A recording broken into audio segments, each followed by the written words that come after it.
Good afternoon and welcome to Cambridgeshire County Council's Children and Young People's Committee. And I may take this opportunity to say Happy New Year to those of you I haven't seen before today. The County Council allows filming and photography at its public meetings, so please feel free to take pictures or share on social media during the meeting.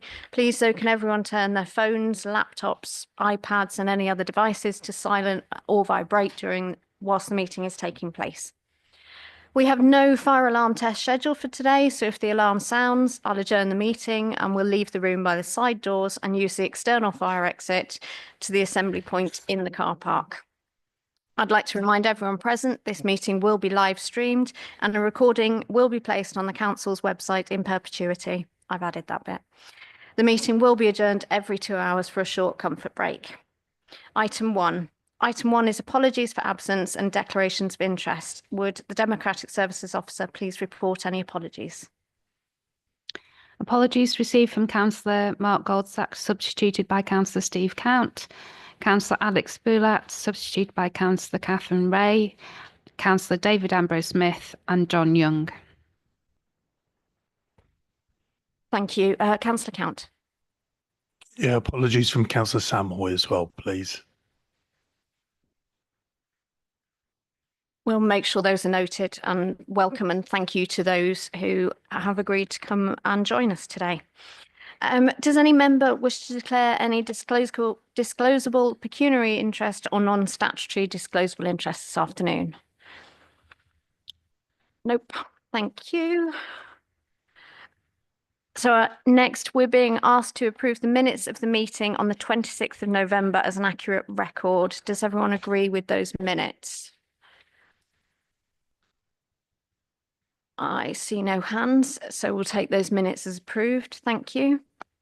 And an updated minutes action log was also included in the published papers for today. Do we have any questions or queries on the action log? Councillor Daunton, please. Yes, thank you, Chair. Under point 203, minute 203, there's a reference to the paper on transport strategy, which I think we understand will be coming next month. Will we also be having an update on the discussions with the CPCA next month? Martin's just plugging his laptop in, but that will be included, won't it, Martin?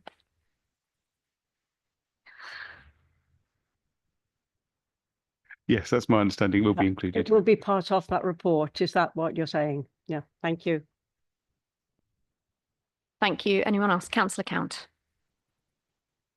Yes, thank you, Chair. I refer to minute 238 on page 19. A member, query point 236 on page 13 of the minutes relating to the agenda planner's referral from the Audit and Accounts Committee of the internal audit report on the safety valve agreement that was not included in the minutes or on the forward agenda plan. You'll remember we discussed this, Chair, and I asked if that would be included at the next meeting. You said it would. A briefing was being prepared. The actual response is a briefing is being prepared and that will be provided to members by the 14th of January. According to my records, I've not seen that briefing. I've contacted the monitoring officer over this, and it appears that the recommendation from the audit committee was to specifically address the points contained in the audit report. Right, and those should have been addressed, sent to this committee. Looking through all the minutes, the monitoring officer has highlighted the safety valve report that came to this committee in November, but it did not address those 2 points. So can I ask why we haven't got, or have I missed, the briefing that's been prepared and what has happened to these recommendations, please? Hi, yeah, we have done a briefing on the recommendations from the audit report and you'll get an updated version of that today.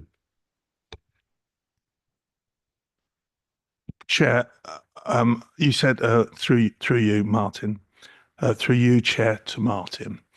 You said we've received something. What are you referring to? We received and when?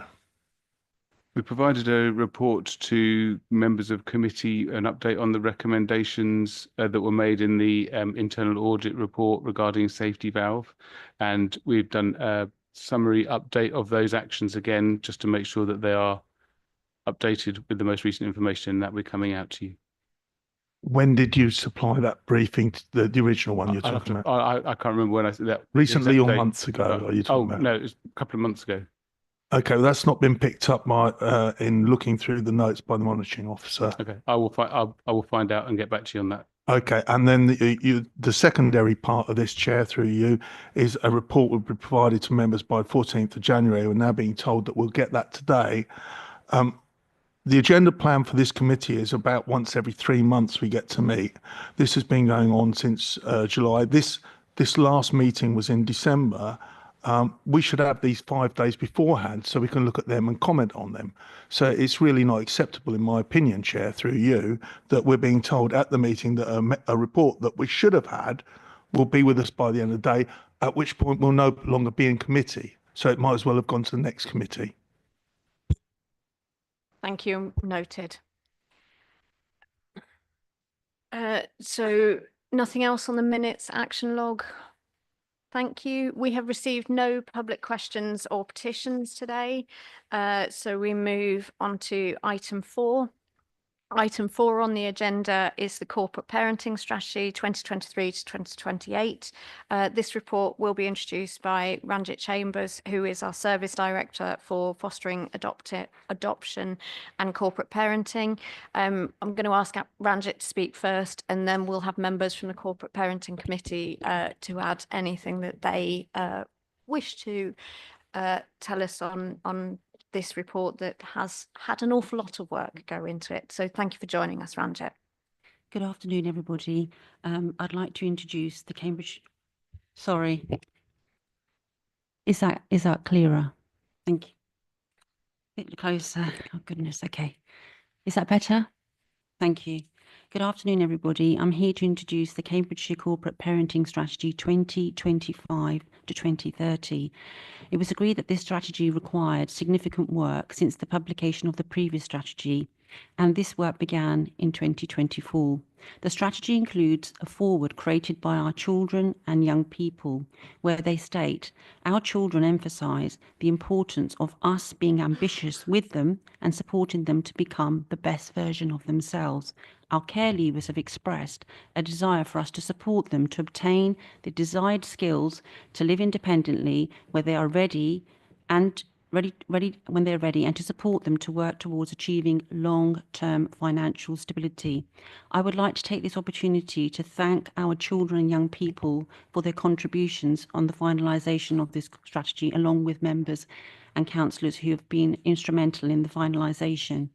The strategy includes the 10 promises created by our children and our newly co-produced pledge for care leavers, and this was completed with the support of our children and young people and members in September 2024. The strategy outlines the 5 key priorities setting out the objectives of improving outcomes for children and young people over the next 5 years. Since November 2023, we've made significant progress in engagement of our children and young people in care, as well as our care leavers, to ensure that their voices influence in the development of the strategy and the future work developments. The Young People's Corporate Parenting Meeting, which serves a pre-meeting to the Corporate Parenting Subcommittee, has been slightly redesigned to encourage attendance and participation of our children and young people to hear directly about their suggestions and ideas for the future. Moreover, we have collaborated extensively with Chair and the Vice Chair of the Corporate Parenting Subcommittee to ensure that their input reflects the views in the Corporate Parenting Strategy. I'd like to thank the councillors for their hard work and their support in again, finalising this document and their contributions. The Corporate Parenting Strategy, as I said, sets out the 5 key priorities: improving outcomes for children's experiences and young people who are care leavers. These priorities have been informed by the views and the feedback of our children and young people. Each priority focuses on what our children and young people have said is important to them. There have been meetings held with our staff, partners and stakeholders to establish what we will aim to ensure in order to achieve these priorities. What will success look like, our measures of progress, and how we will collaborate with stakeholders and lead a delivery of these priorities. The corporate parenting strategy was presented to CLT for endorsement in November 2024 before being presented here today for final approval and onward publication. Are there any questions? Thank you. I'm going to come to Councillor Bradnam first. Thank you. Thank you very much. Right, I'm speaking as chair of the Corporate Parenting Subcommittee, and I'm delighted that we've wrangled the corporate parenting strategy into this such excellent shape, and that is thanks to the drive and ambition of Ranjit and her staff, which is absolutely admirable. But also because of the involvement of the young people, which has been at the heart of this document, asking them what they wanted and how we could achieve that. And so this is also, it speaks of a cooperation between the staff and the members. We're setting strategy, but the staff are taking it on board and understanding what they need to do in order to deliver it. But really the driver for this has come from Ranjit and her team and the young people. And also the foster carers have been involved in this too, in encouraging the young people who are living with them to take part. So this is really 2025, the beginning of this strategy, sees a much greater involvement of our young people in setting strategy for how they want their lives to be shaped. And it's all credit to Ranjit and her team. So thank you very much indeed. Thank you. Councillor Slatter, please. Thank you. I also want to express my appreciation of the tremendous, as you say, drive and ambition that our officers have been showing, and of the detailed work that Councillor Bradnam has put in. It is something that I was told about in advance of becoming elected as a councillor, that I would be a corporate parent, because my predecessor in Trumpington had been on the subcommittee, and it is indeed a burden and a privilege. I've learned a lot along the way, and I am in awe of the devotion. It's been a privilege particularly to meet foster carers, which members of the subcommittee are privileged to mix with. And we hope and we like to spread the word amongst all members of the council that we are all corporate parents. If this strategy was a little delayed by needing to get the wording absolutely right, there's nothing wrong with that. But I think I could point out that an awful lot of this has been done for years, and a great deal, and even more of it has been done, picked up specifically to guide both the work of the Children's Committee and to have it permeate throughout the council. And we should all be looking out for ways in which we can help our corporate children and young people to make the best of their lives. And act as surrogate grandparents in my case. So I commend this report to the committee and appreciate all the work that's gone into it and the ambition we have for its putting into action. Thank you. Thank you. Anyone else? Councillor Count, please. Thank you, Chair. For any strategy to replace an old strategy, it must either be something to bring it up to date, such as legislative changes, or hopefully that there would be an improvement in the outcomes for the individuals, in this case, the children, improving the outcomes. There's 42 pages in the strategy, and on page 42, there are some mention reports. Earlier on in their strategy, there is some mention of readings of how the children performed in certain cohorts, but there's no comparison data at all. So where they say 56% achieved this, we don't know if 56% is good, bad, or ugly. So it's not very helpful for me. And in terms of the reports, it just has a generic for the reports. So I'd like you to tell me in the strategy where I can find the measurable outcomes that will show whether this strategy may make a difference, please.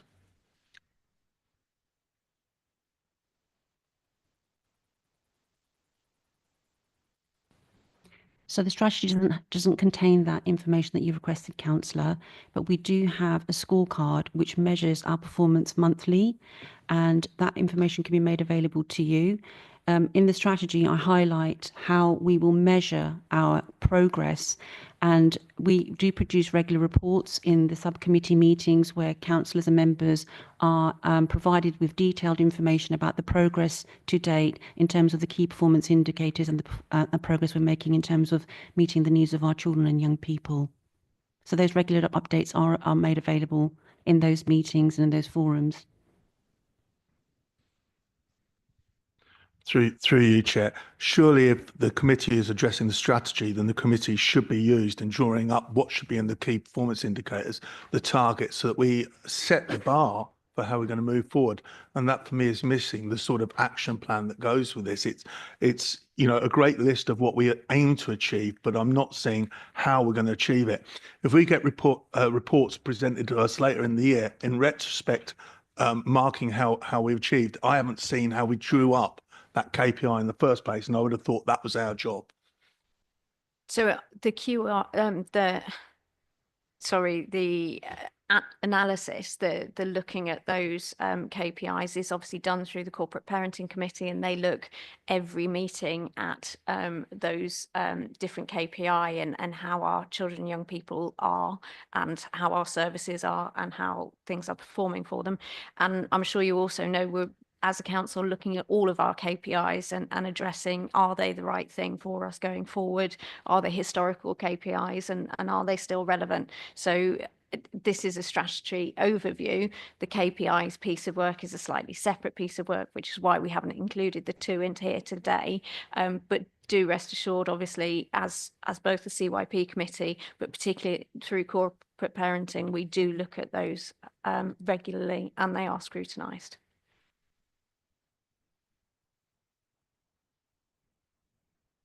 Councillor King, please. Hi, thank you for the report. I just have a question about around priority 5, which is prepare and care leavers for work. Could you possibly, and sorry, via chair, but could we possibly hear some examples of specific things which have been done around this? Thank you. So in preparation for education, training and employment, we have set up what we call an EAT Empowerment Forum, which meets every month. At the EAT Empowerment Forum, we present children's circumstances where they may not be in education, training or employment, or they may be in education, training and employment and want to think about a different direction. Each individual child circumstances are discussed. We invite children and young people to attend and be supported by their primary carer. It may be somebody in a 16+ semi-independent provision. It may be a foster carer. It may be a child that's placed at home with their parents. We encourage the parents or the carer to join, and we set out a plan of the next course of action. It may be a bite-sized opportunity for them to engage in an education, training or employment opportunity. It might be a course that they want to pursue, and a plan is coordinated and actions are agreed of who will do what to support the young person to make those achievements. Okay, thank you. You're welcome. Councillor Bradnam, please. Thank you. If I may, I'd like to just give some lived experience of the things that we do discuss on the Corporate Parenting Subcommittee. So at every meeting, we get the scorecard, and Councillor Hay and others, Councillor Sharp, will remember that we have a suite of information that comes to us every time, which relates to the service itself, but also to do with health, education, and what used to be called placement, but the young people asked us to call homes. And we have that information that comes to us every time and it tracks whether the trend is improving or declining, and we hold the officers to account on those KPIs at every meeting, and we ask to see additional information if we feel that's necessary. So remember, we are setting strategy. This is to set the strategy. It is for the officers to deliver the operational matters that ensure that they are delivering the strategy that we have set, and that's the means by which it's managed. I take your point, but I think it's important to remember that we are keeping an eye on the key performance indicators and the scorecard and what it evidences of how our young people are being looked after. And so I just wanted to point that out. Thank you. Thank you. Councillor Slatter, please. Thank you. This is more in my role of the membership development panel. We've already discussed how important corporate parenting is, and I would want to make sure that after the election, whoever is elected as county councillor is given some good quality and engaging training in terms of understanding how we should fulfil our corporate parenting rule. And I think what Councillor Bradnam has pointed out in terms of the scorecards could be very much part of that, because that is quite an easy point of reference for any member, irrespective of committee membership, to find out some of the basics about our children in care and children and people in care. Thank you. And as part of the training that happens in May for the new 61 councillors or returning councillors, I have asked that we look into the possibility of making corporate parenting training a mandatory training so that we can make sure that everybody understands that. But I will make sure that the links are sent to you for the corporate parenting meeting so that you can see those scorecards. Thank you very much, Ranjit, for all the work on this. Thank you, Corporate Parenting Subcommittee, and absolutely our thanks, as always, go to our young people and our care leaving adults and foster carers for all of their input as well. We do have to vote on this. So the recommendation is that the committee is asked to agree the updated corporate parenting strategy 2025 to 2030, although in item 4 it says 2023 to 28. Tamar, which one? It is 2025 to 2030. Thank you. As set out in Appendix 1, would all those in favour please raise their hands now? And that's unanimous. Thank you very much. So that's marvellous. Thank you very much. Item 5. Item 5 on the agenda is schools and early years revenue funding arrangements for 2025-26. Members will note that this report was marked follow on your agenda pack and was circulated to you on the 8th of January 2025. This is because the Department for Education only published its provisional dedicated schools grant DSG allocations and data sets on the 18th of December 2024, and detailed budget modelling has been undertaken, but officers were awaiting confirmation of some of the variation to pupil numbers for new and growing schools. The appendices to this report were then circulated on the 8th of January 2025, following further conversations with the Schools Forum on the 10th of January in respect to the proposed block transfer. As this report was not open to inspection by members of the public for 5 clear days before the meeting, I propose as chair that it's considered as a matter of urgency as it relates directly to our statutory responsibility to submit final school budget proposals to the DfE by the 22nd of January deadline. Anyone in disagreement with that? No. Marvellous. Thank you to Martin and Sarah for all of the work on this. Martin in particular spends hours with these numbers, and he will hopefully explain it further to us now. Thank you, Martin. Yes, thank you very much. So yes, just again, apologies for the lateness of this report. 1 year, hopefully the DfE will publish them in a more timely manner to give me more time to get them out to you prior to Christmas. But until they do that, I'm afraid we're always likely to have this slight delay in the numbers coming out to you. So yes, so obviously 18th of December, the numbers were published, and in the accompanying email that was sent round with the appendices, you will have seen the revised allocations that we were given in terms of the overall DSG for 25-26 rather. Schools block itself has increased by only about a relatively small amount of 0.7% when compared to last year's, current year's figures. This uplift is primarily due to the baselining of grants which schools historically receive separately in 24-25, and also for the first time this year in a number of years we've actually seen a net reduction in pupil numbers across across the primary and the secondary phase. So primary numbers have decreased quite significantly. There has been an increase in the secondary numbers, but overall that has reduced in a net reduction in numbers between the two census points. So that's just to bear in mind the funding figures. High needs block has increased by 7% when compared to the current financial year. That is the floor. So effectively, that is the minimum uplift that we could have received as a local authority for high needs funding, which is obviously disappointing given the continuing demand and pressures on that particular service area.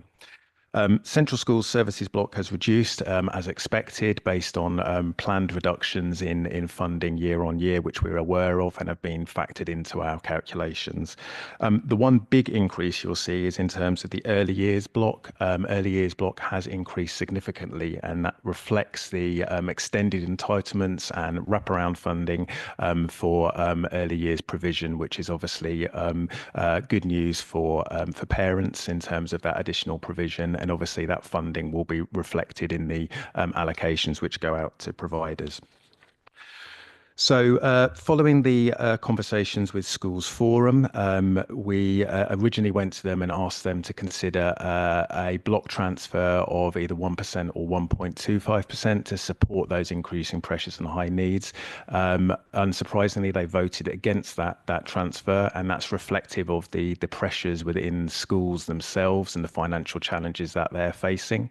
We then went back to them last Friday with a further proposal to ask them to consider a 0.5% block transfer, which I'm pleased to say that they approved on the basis that that funding be used to support the creation of enhanced resource-based provision, which effectively will allow us to provide additional places for young people in mainstream school settings, which will avoid that escalation to higher cost tuition or external placements. So will hopefully provide us with cost avoidance and savings against those the needs for those young people. So following the approval of that transfer from Schools Forum, I've then produced the draft budgets, which have been circulated to yourselves based on a 2.6 million transfer from the schools block to the high needs block, £2 million being centrally retained to support growth funding for maintained schools and academies, and the principles of aligning our local formula with the national funding formula as close as possible, and including the protections which are in place for schools. So appreciate the kind of the complexity of the schools funding formula is quite considerable. We have actually, I think, have on the 28th of January, there is a members training session specifically to look at education funding. So I'll take that as an opportunity at that to go into more detail on the funding formula factors and how that funding for schools work in more detail at that session. So the appendices that you've received, Appendix A shows the proposed formula factors that will be applied for the local funding formula for 25-26 and how they compare to the formula factors which schools received in the current financial year. In each instance, the amounts we're proposing for 25-26 are above the minimal allowable values as set by the ESFA. So we kind of meet the thresholds that the ESA have set for the funding formula. Then on Appendix B gives some illustrative school-by-school comparative data between the current 24-25 baseline figures and the proposed 25-26 allocations. As you can see, the impact at individual school level is variable depending on their individual circumstances, most noticeably where schools are experiencing a falling roll between October 23 and October 24. The majority of those schools will see a reduction in funding from year to year because obviously the funding is pupil led on that basis, but we recognise that obviously will give challenges to those schools in terms of their structures and setting a balanced budget for 25-26. Finally, early years block, following conversations with the early years provider reference group and further conversations with Schools Forum last week, section 6.2 or section 6 rather 6.3 shows the proposals for the funding rates for our early years providers. These were fully supported by the early years reference group and are in line with their principles as discussed at those meetings. So as I say, I recognise the complex to this, so happy to take any questions or points of clarity on any of the reports. Thank you. I've got Councillor King first, please. Thank you, Chair. Martin, hi. High needs block. So we've managed to negotiate 0.5% transfer, 2.6 million, you said. Is it possible to understand even if as a ballpark, how many spaces for children with special needs it would generate across the county? Thank you.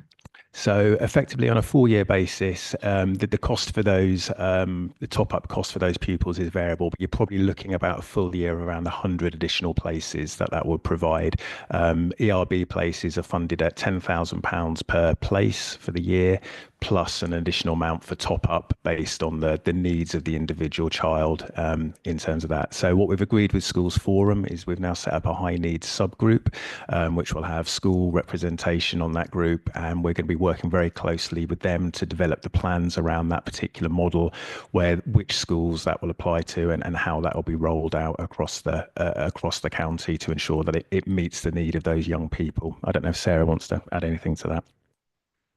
Very comprehensive response. I was just going to add that it's worth noting that by having this block transfer, the costs associated with the enhanced resource provision that Martin's just described is significantly lower than the typical cost of independent provision. So there's around about a difference of 50,000. So by schools supporting us with this block transfer, we are then able to roll out further the programme for that enhanced resource provision, where we'll make it so typically they would support 8 to 10 children in each centre, and they would enable those children to access mainstream provision but also specialist support when they require it.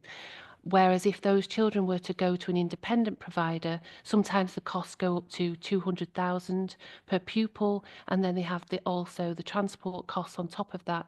So it's really excellent news that the schools are willing to support us to roll out that programme, because we know it really does make a difference to those children, as well as obviously saving those costs, because the model that underpins it is very much based on a therapeutic model that enables those children with that additional support also access mainstream provision.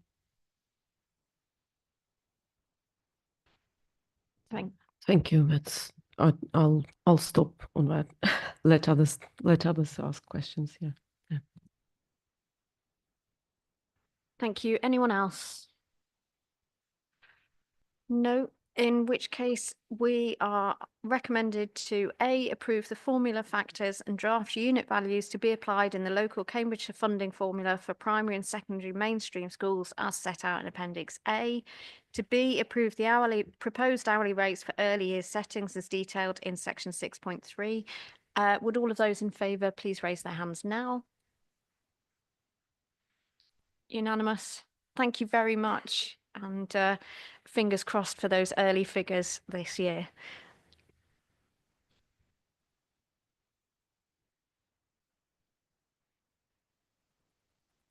Item 6. So item 6 on the agenda is the recommissioning of children's occupational therapy services. This report will be introduced by Lucy Munt, who is our head of service in adults health and commissioning, and Lizzie Robertson, our children's commissioning manager, is also here. So when you're ready, thank you. Thank you, Chair. So we're here today to talk to you about the recommissioning for the Section 75 agreement for the occupational therapy services. The request is to enter into a new Section 75 agreement with the incumbent provider, which is Cambridgeshire Community Services, and to enter into a term of agreement for an initial period of 12 months, and then a potential extension thereafter of another 12 months, so a potential 24 months in total. We'd like to consider a review of the current service. So we're working very closely with our incumbent provider at the moment with regards to outcomes of KPIs, as they could be called, but outcomes and measures to work with Cambridgeshire Community Services under the new arrangement.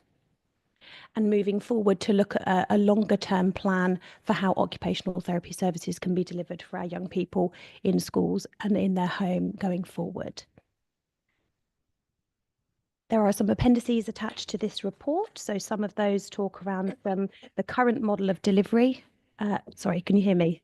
Yeah, for the current model of delivery, the review that took place back in 2024, which went to the Children's Education Families DMT and also to CLT at the back end of last year and endorsed. And then Appendix C looks at the newly derived service outcomes and indicators proposed for 25-26.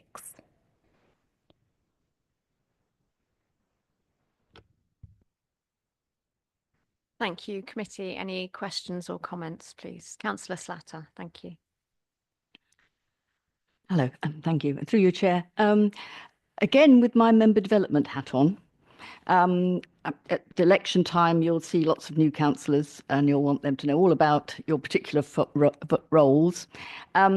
May I suggest that part of the preparation for the recommissioning on this 1+1, it would be a reasonable thing to expect of the incumbent, I think we're calling them, to provide some material. We've seen that there was a bit of a video.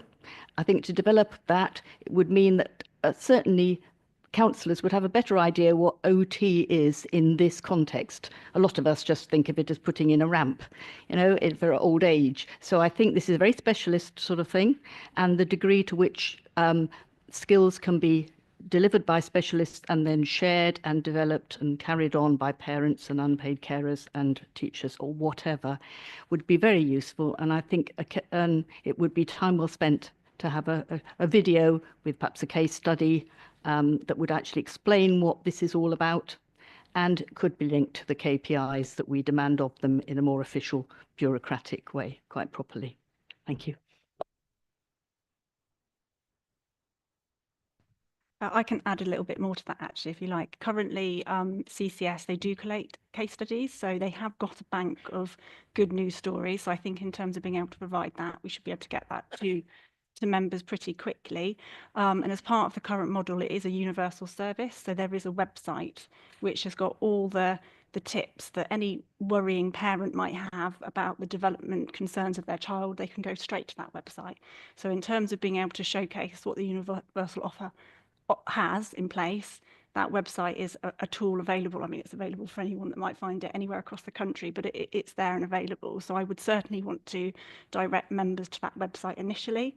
But in terms of case studies, I can have a conversation with our CCS colleagues to see what good news stories we can share. Thank you. Councillor Daunton, please. Thank you. Could you just say a little bit more about point 2.5, where you're talking about complex cases and housing? The KPIs, will they be applied to the complex cases in the same way?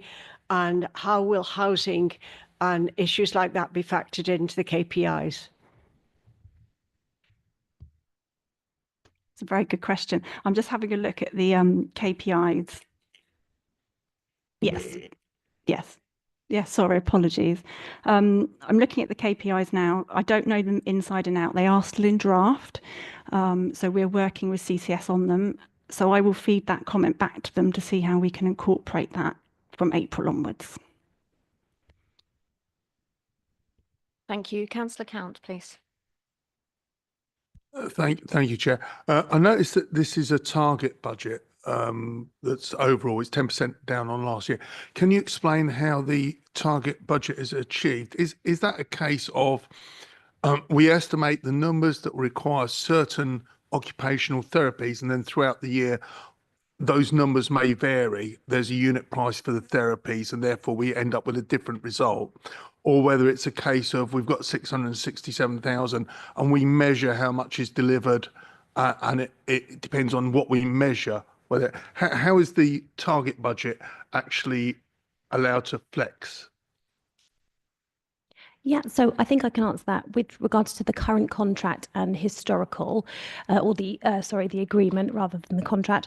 We've had a block arrangement set up in terms of the budget, so that is set up aligned with the outcomes that we've got, and that is set based on need. So any need that goes through, we know there's a growing demand in EHCPs, and we've worked really closely with our partners at CCS to ensure that the budget cut and reduction is still meeting the needs of all those young people going forward.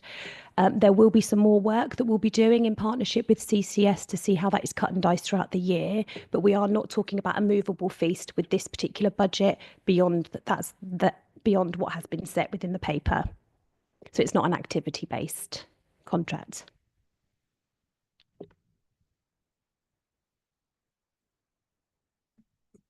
Thank you for the response, and through you, Chair. So from that response we've got, there's further work to be done on this. So we're building into the budget a 10% reduction on the costs. We're being told that there's no reduction in the service delivery for the individuals concerned, but there's some element of doubt about whether the two will tie up. But you're doing further work with CCS to match that up. Is that correct? That's correct. Yes, we're working really closely with CCS to look at all available options to ensure minimising any risk or any disruption to young people that access the service. So we would be looking at, for example, any held vacancies at the moment. We're working with them on that. There is a number of different routes we're looking at, but none of which are looking to compromise service delivery to our young people. And we'll continue to prioritise those most in need to ensure that they're not affected.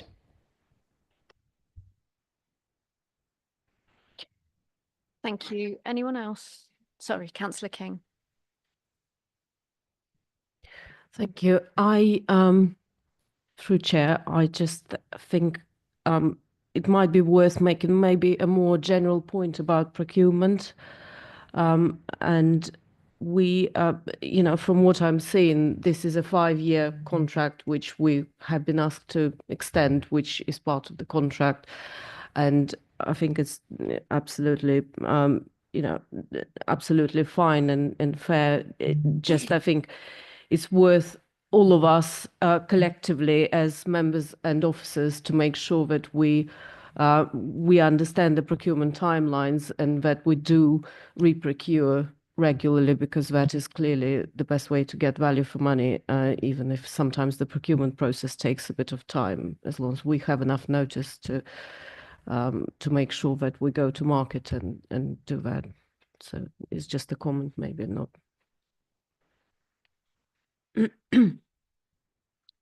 Thank you. In which case, recommendations, we're being asked to agree for the council to enter into a new Section 75 agreement with CCS from the 1st of April 2025 for a term of 12 months with an option to extend for a further 12 months.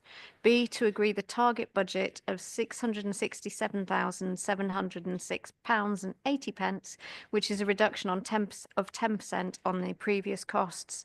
C, to delegate authority for awarding and executing a Section 75 agreement for the provision of children's occupational therapy starting 1st of April 2025 and extension periods to the Executive Director for Children, Education and Families in consultation with the Chair and Vice Chair of Children and Young People's Committee. And D, to notice the relevance of other viable models that could be implemented to deliver children's occupational therapy provision in the longer term. All of those in favour, please. And I think that's unanimous again. We're doing ever so well. Thank you very much, both. Thank you, Chair. Item 7. Item 7 on the agenda is the Early Years and Childcare Contracts 2025 to 26. This report is introduced by Sarah Callahan, our Service Director for Education, and Emma Dean, who is our Area Education Officer. Thank you both. Thank you. So the objective of this report is to seek approval from the Children and Young People's Committee to award contracts that exceed the 500,000, the key decision threshold, to deliver early years and childcare provision from council-owned premises using our pseudo-dynamic purchasing system. And the second recommendation is that we delegate that responsibility to awarding and executing the contracts to our Executive Director for Children, Education and Families in the financial year April 25 to April 26. The contracts values are listed within the paper, and the providers that we are prioritising are also listed within the paper. This will not mean any change to to the provision. All the providers are good or outstanding. And the dynamic purchasing system enables us to respond more flexibly and be in line with our procurement legislation. So happy to take any questions or points of clarification. Thank you. Thank you. I am going to hear from Councillor Anna Bradnam, who is the local member or county council member for Milton, Lambeach, Waterbeach, Chittering, Horningsea and Fen Dinton, before I open the report to the rest of the committee for questions. Thank you. Thank you very much, Chair. I'm very glad to see that this funding is proposed for early years provision at Waterbeach, and I just wanted to be reassured. I'm sure this money would not have been given had the Waterbeach Toddler Playgroup not had a suitable building, and I know there was some concern about the building in the past, and I just wanted to be reassured they have now got long-term access to a building in order to be able to take advantage of this funding. Thank you. Sorry, closer to the microphone. Yes, all of our contracts would run for 5 years with the opportunity to extend for 5 years. That's to make sure that the opportunity is attractive to the providers to be able to join. Anything less than that may not be viable for them, may take them a little while to become established. So all of our contracts will run for a minimum of 5 years.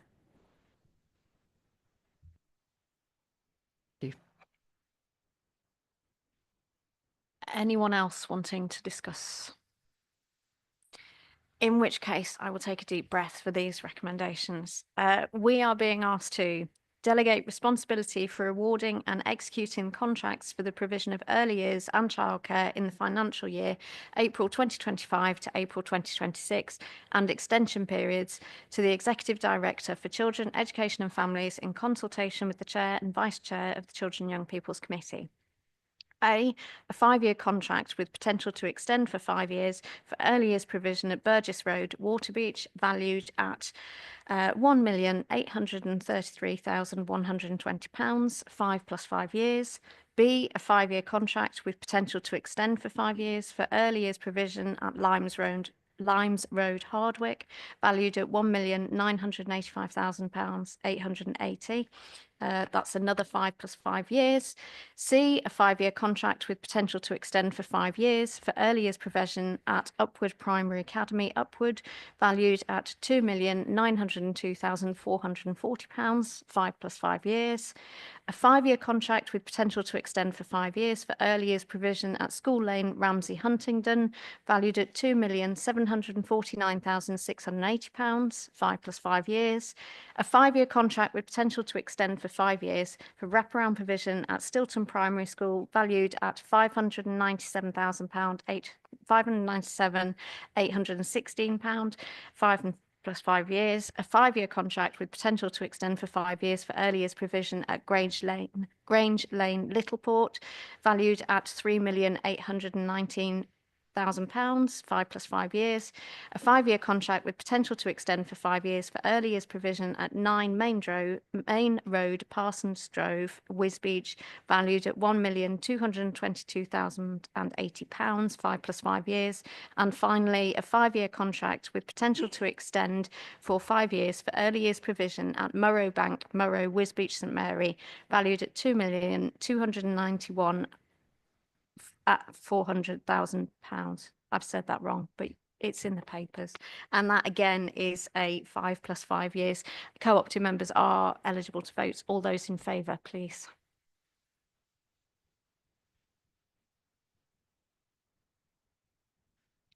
Thank you. And again, unanimous. Next time, can we put the postcodes in as well? No, I'm kidding. Thank you very much on that. Item 8.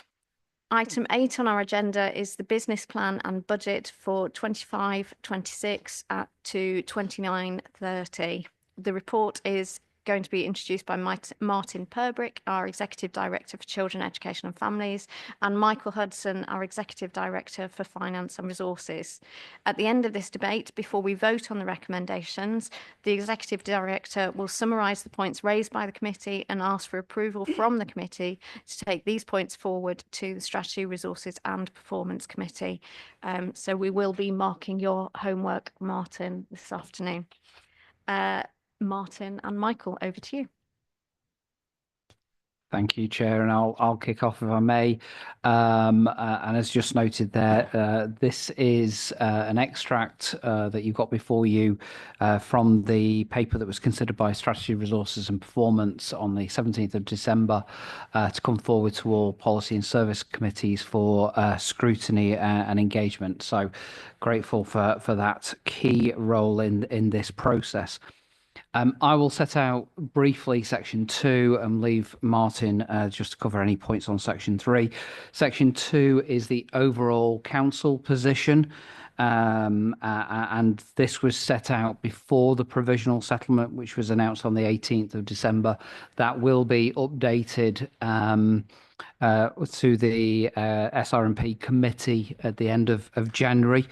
That therefore at the moment identifies a £32.8 million increase in the council's funding from 24/5 to 25/6 as proposed, as set out at chart 1. After accounting for the various pressures that are set out in chart 2, that has meant a £34.2 million saving and income proposal need has arisen across the entire council. Part of the pressures and savings do relate to services covered by this committee, and members will see details at Appendix 1 with the significant items shown in Table 3 in Section 3, which, to reiterate, Martin will pick up in a moment. Looking further, the Section 2 also notes the council faces ongoing and continued financial pressures. And there are still no reform plans yet, although we have a consultation. That does leave a gap going into the future years, 26 to 2030, in excess of £70 million. A couple of final things. The budget also sets out the capital programme as shown at paragraph 2.8. And again, there are aspects for this committee. And finally, just for this committee, not the other committees, clearly you also have reference to the schools budget and are cited on that from previous items through the dedicated schools grant and covered that item. But I'll hand over to Martin and we'll answer questions after that. Thank you, Michael. I'm not going to go through each of the lines, but I'm going to say in these business planning proposals, we are attempting to address two things. As Michael said, we recognise the need to reduce overall spend in the coming financial year whilst not impacting on the safety of frontline service delivery. We also need to invest in services that need to grow to meet the increasing demand and complexity across our system. Financial pressures across children, education and families services locally, regionally and nationally have been growing in areas such as SEND, school transport and children's care placements, and members of this committee will recognise that very clearly. We are undertaking work to address each of these areas in Cambridgeshire against a backdrop of increased demand and system failures in the national systems, thinking about SEND in particular. We are saving to invest in frontline delivery in the multi-agency safeguarding hub and assessment services to ensure that children's needs are identified and assessed as quickly as possible. We're also creating investment in our special educational needs and disability services to create the capacity needed to enable all children in Cambridgeshire to have the opportunity to thrive. We're developing local children's homes through our residential strategy, which will bring children in care with the most complex needs back to Cambridgeshire, where we can better support them, and we're continuing to review our school transport arrangements to reduce the growing costs in that area. We welcome the changes signalled from the Department of Education regarding the SEND system change and the Children's Schools and Wellbeing Bill. We'll work closely with the DfE to implement changes as they become statute. As Michael said, we'll be taking notes throughout this discussion and they'll be summarised at the end for the points that will go forward to SRMP at the end of the month. Thank you. Before I open it up, I'd like to put on record my thanks for all of the work that's gone into this from officers across the entirety of the Children, Education and Families department. I'm very aware that 3 of the big ticket council pressures come from children, but not from children, from the systems around children. They come from SEND, they come from home to school transport, and they come from our residential care placement or homes costs. These are huge pressures for us as a county and something that has not decreased. However, they are national issues, and we have to make sure we're delivering the right services in the right place and making sure, as Martin's referenced, we're getting that early help in order to avoid some of these things getting worse and one of those outcomes being increased cost. But obviously for us, the priority is better outcomes for children and young people. We are obviously working with new government and the legislation that will be coming around SEND, and we welcome the new legislation around schools and wellbeing and the differences that those will make. But this, as every year, but this has been very, very hard in terms of budget and making sure that every penny we spend is spent in the right place, and making sure that we get those good outcomes and do the very best for children across the county. Comments or questions, please, committee? Councillor Daunton first. Yes, thank you. I'm looking at the table on page 98. And the reference to the additional funding required for posts within the MASH. So I'd just like to know a little bit more about that. Are the essential posts in the MASH, are these new posts? And then the posts that are to be made permanent, are they new posts as well, or are they one and the same thing? And is there an overall need for all teams, or is it very specific to East Cambridgeshire? So just a little bit more information about that really quite short statement there. So currently we have some over-establishment posts in both of those areas, and the point of the investment is that we've seen over the course of this year that the demand has not decreased, so we would like to make those permanent as part of our establishment. So that's exactly what this investment will do. So these are posts in the MASH, and by definition are dependent on working with other agencies, other partners. Are we finding that we need to, are other partners finding funding difficult, and therefore there's a knock-on effect on what we are required to do and on our funding as well? No, there's a partnership approach to the multi-agency safeguarding hub, and everyone funds their own resource. There's a good partnership between the police, who host the MASH. They provide the building for where all of the staff sit, and health colleagues also fund their own resources. At the moment, some of that's funded through our public health grant, but in the coming year, we know that the ICB is looking to increase the amount of funding for their staff to make sure that they can also improve their capacity and timeliness. So it's a genuine partnership approach. Thank you. Councillor Sharp, please. Thank you, Chair. I'm just going to concentrate or just comment on one area, to be honest. I'm just trying to find it, sorry. So I can give you the page number.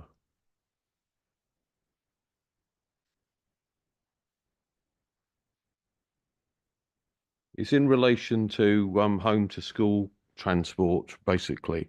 And I'm trying to compare, we've got a budget for 25-26 for mainstream transport of 14,288. We're then looking at the SEND provision of 28,327. When I compare that to what we've had from the budget monitoring reports, there's a slight increase in respect of the SEND costs, which is fair enough. Looking at, but we're looking at a very marked reduction compared to what we're currently spending and currently forecast to spend on the mainstream home to transport.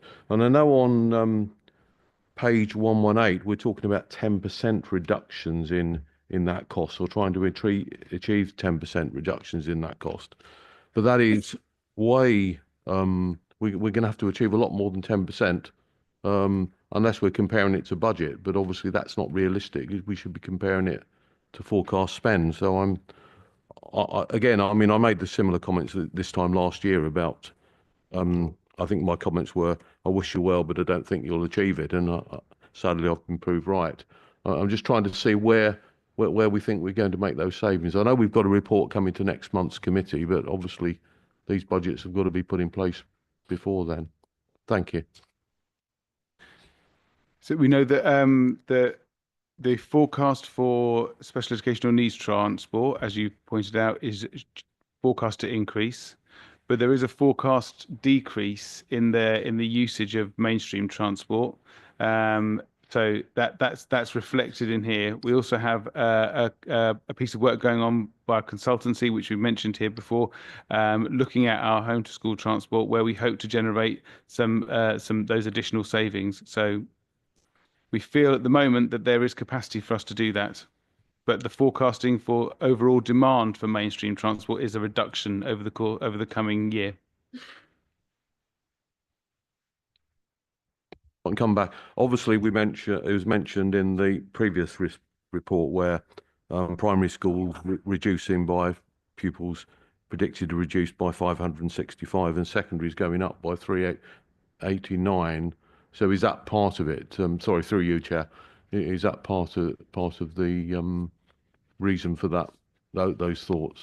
Yes, that's part of it. We use the tracking we use is also the part of the tracking that we use in our place planning as well. So we've got a long-term forecast for demographics about school attendance and where children will be going. So we've got a fairly accurate measure. Thank you. Councillor Taylor, please. Thank you, Chair. Yeah, I want to pick up on the table 3. It is the children's centres. So when we are looking at review of scope, scale, provisions across the district, I do have my concerns there. With the previous administration, we scaled back on our children's centres. It was quite controversial, and I do worry now about reduced provision if we are looking at scaling back again.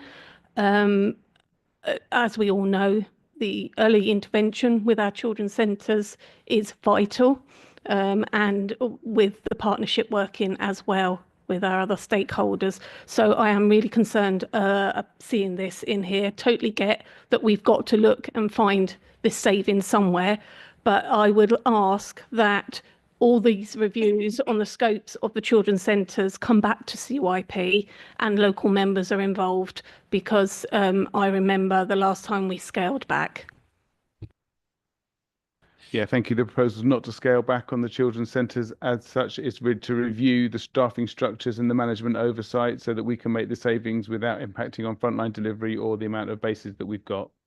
We'll also be reviewing the programmes that they deliver, but that's not to create a saving. That's just to make sure that what we deliver is the most appropriate thing for that particular community. But at the moment, there's no plans to scale back on the actual centres. Thank you. Councillor Atkins next, please. Thank you. I wanted to. So I'm looking at the table of savings and investments that starts on page 98. My question is about a line on page 99 around send capacity, which is commented required investment to increase capacity in the send services and the statutory assessment team. Obviously, I welcome this much needed investment. I wonder if you could explain to the committee what we hope to achieve through this investment and what difference it will make to parents, families and professionals who are trying to use this service. Thank you, Councillor. Yes, so the investment in send capacity, everyone here will know from hearing about the people that live in their area that there is delays in our system, the investment in SEND capacity will enable us to increase the size of our statutory assessment service and invest further in additional educational psychology resource. It will speed up the assessment process for those children that don't have an education, health and care plan. It will speed up the review process for those that already do, and it will allow us to support families in a more effective way when they have a plan and those plans need to change. We already prioritise children that have that have additional needs, such as they become looked after or they become subject to a child protection plan or they're approaching a phased transfer. But we would like to improve services for all those children. We all know that there are delays in our system and this investment will help to address some of that. Thank you very much for that response. I think the only thing I would be keen to see alongside the increase in capacity is some strategic thought about communication within that team and whether in fact there need to be roles that look at how we communicate with parents and families and children as they navigate through the system. Because I think as well as a capacity issue, quite a lot of what comes back to us as councillors have been kind of breakdowns in communication, which is obviously partly a capacity issue, but simply throwing, and this investment, will make a big difference towards that. And I'm very excited to see that. But if we can also combine that with better communication with families and professionals, then I think we really will improve the service for everyone. Thank you. Yeah, recognise what you're saying, absolutely, and we hear that in our complaints as well. So actually concurrently there is a piece of work going on to review the functions of the team and the structure of the team. So we're not just going to invest in the current as is, it will be different when we invest that money, and hopefully that difference will be more effective for families and schools who need to get advice from a casework officer will feel the difference, as will you as members, hopefully, and reduced number of people making inquiries to you about it. Thank you. I've got Councillor Bradnam next, please. Thank you, Chair. I wanted to look at the residential strategy investment that's proposed, and I'm very glad to see that there's an increase proposed in that. This is on page 98. So it refers to continued development of the children's residential strategy that will enable the council to better meet the needs of children coming into care with increased local residential capacity. And I wanted to, we've had an excellent example of the council already taking on board homes within its ownership in rural areas and converting those into residential homes, which I think is an excellent policy. But what I wanted to ask is, are we proactively working with our district council colleagues in housing and in community development and with local developers at developments such as the new extension at Cambourne West? I'm speaking from South Cam's point of view because these are ones that I'm familiar with.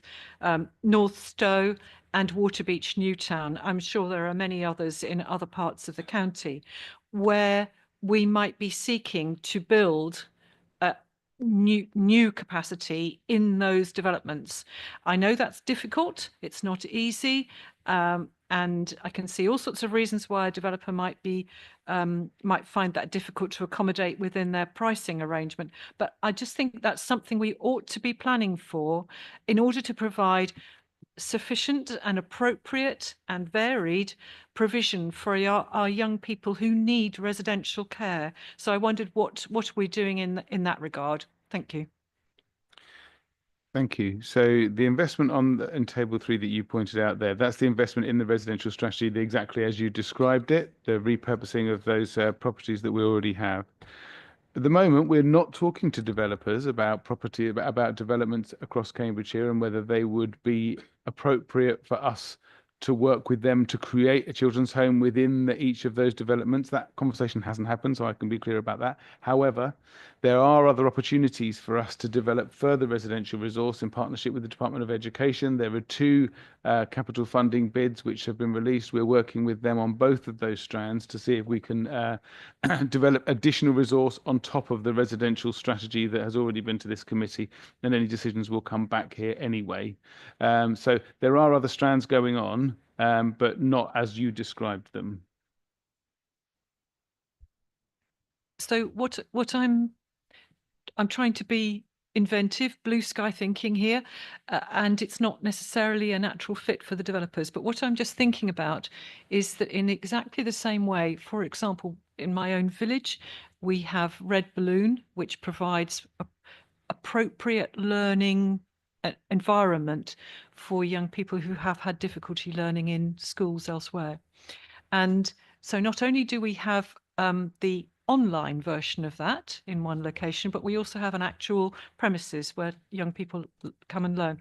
But I think they leave that at age 18.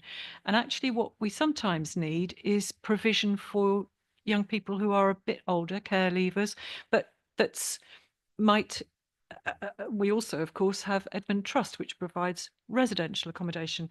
But what I'm thinking is, how are we making sure that we are proactively providing for children and young people who have sometimes very specific and quite demanding support needs, that to make sure that we can provide suitable accommodation for them that meets their needs for support for their maybe disability, and that might be physical or mental health, but actually supports them to independence in as good a way as they can be. And it might be that bespoke developments need to be created, and it doesn't need to be big. It might be small, supported by like a satellite from somewhere like Edmund Trust, but we need to be providing this sorts of accommodation. I just wonder if we can look to do that. Yep. So part of the way that we are doing that isn't through our own development and capital costs of creating placements, but actually working with the local marketplace and the providers that are already based in Cambridgeshire, as well as other national providers that are looking to open up homes in areas where there will be demand. So we have been working for the last year with our provider forums, sharing with them what our needs are at the moment, what our looked after children cohort profile is, and giving them data about the children that are entering care to see how they can support us with developing homes across our local area. We're working with Ofsted because they hold the list of registered properties across each of the local authority areas. We were amazed to discover that there are no single occupancy units across Cambridgeshire, so that's something that we're working with providers to look at. And one of the DFE bids that we are working with, that we're looking at the moment, is to provide those small units for children with complex additional needs and mental health problems. So hopefully we'll be able to address that through two ways. First of all, through the partnership with local providers, and then also through working with the Department of Education, where they will be providing some capital funding if we are successful in our bid. Thank you. Councillor King, please. Thank you. I will stay on the theme of residential care provision, and I understand that we have purchased 2 properties, right, to develop new residential care homes. Is that correct? No, the 2 properties that we're in through the residential strategy are properties that we already own, but we will be reconfiguring. Reconfiguring. Okay. Yeah. Okay. So, right. Thank you. And what I simply wanted to hear is where we are currently, where this project is in its progress, and when we expect it to become operational, i.e. when will the children move in? Because I understand this is what we're referring to, aren't we, on page 99, to say this is forecast to reduce weekly care costs significantly as reported to Children and Young People Committee in July. I personally was at the Asset and Procurement, I think, when we approved that particular project and conversion. So would be good to hear where we are. Thank you. Yep, thank you for that question. Yep, you can see that in the table, the bulk of the bulk of the investment and savings comes in 26-27. That's because we're expecting to be able to open the children's home in 25-26, but not towards the second half. There are various planning activities, and of course, the work needs to be done to make sure those buildings are fit for purpose. So we're looking at 25-26 for their opening, but the bulk of the work will be done in the bulk of the usage will be in 26-27 and onwards. Thank you. Councillor Count, please. Thank you, Chair. It probably wouldn't surprise you to know that I don't have much faith in this budget and therefore I won't be supporting it. I'd like to make some comments on the individual items. The first one I wanted to just pick up on was the one that Councillor Simone Taylor about the cuts to the children's centres under the last administration. There was cuts to the children's centres, but that released people to gain a more mobile and fluid relationship with the people that needed it. So highly affluent areas that got an all singing, all dancing service through a building may have lost out, but I can assure you that those in rural areas with high deprivation, such as mine, actually had a net gain because they were suddenly able to deliver services to more rural areas that were never going on before. And overall, I think reflected across the county, that was a better service for that change. We heard earlier on today there's an occupational therapy cut of 10% worked, not fully worked through yet, but hopefully there'll be no loss in services. We approved a strategy which I hoped would lead to an improvement, and the way to know about an improvement would be changing the KPIs or targets in some ways. But even though we're changing the strategy, we're just going to monitor in the same way, and this committee isn't involved in that. I'm looking at the individual budget lines. We've got a targeted support review saving of 833,000 next year. How are we going to do that? I quote, application of council-wide organisational design principles and improved empowerment of professionals within the targeted support service through workforce design. This is council speak for we're going to look at all the back office and see if we can do this £833,000 cheaper. If you can, good luck to you, but that means that you wasted £833,000 this year and the year before, etc. Increase in send capacity, 920,000. I really welcome this, and this was picked up elsewhere. But let's be honest, that's because of the current failures in the system. In all my years that I've been on the county council, this is the only year that I've an inbox full of parents whose children have been refused send support, and that comes from the whole county, not from my division. Why they're contacting me might be a legacy of I was once the leader, but why they're contacting me is because they're looking desperately for help there. And we heard that this 920,000 would be to expedite a more expedient way of dealing with the workload, but actually at the moment it's not sufficient, and therefore I welcome what's going to happen next year, but perhaps there could have been more of that being done this year. There's another saving which Councillor Sharp mentioned, the 833,000 home to school.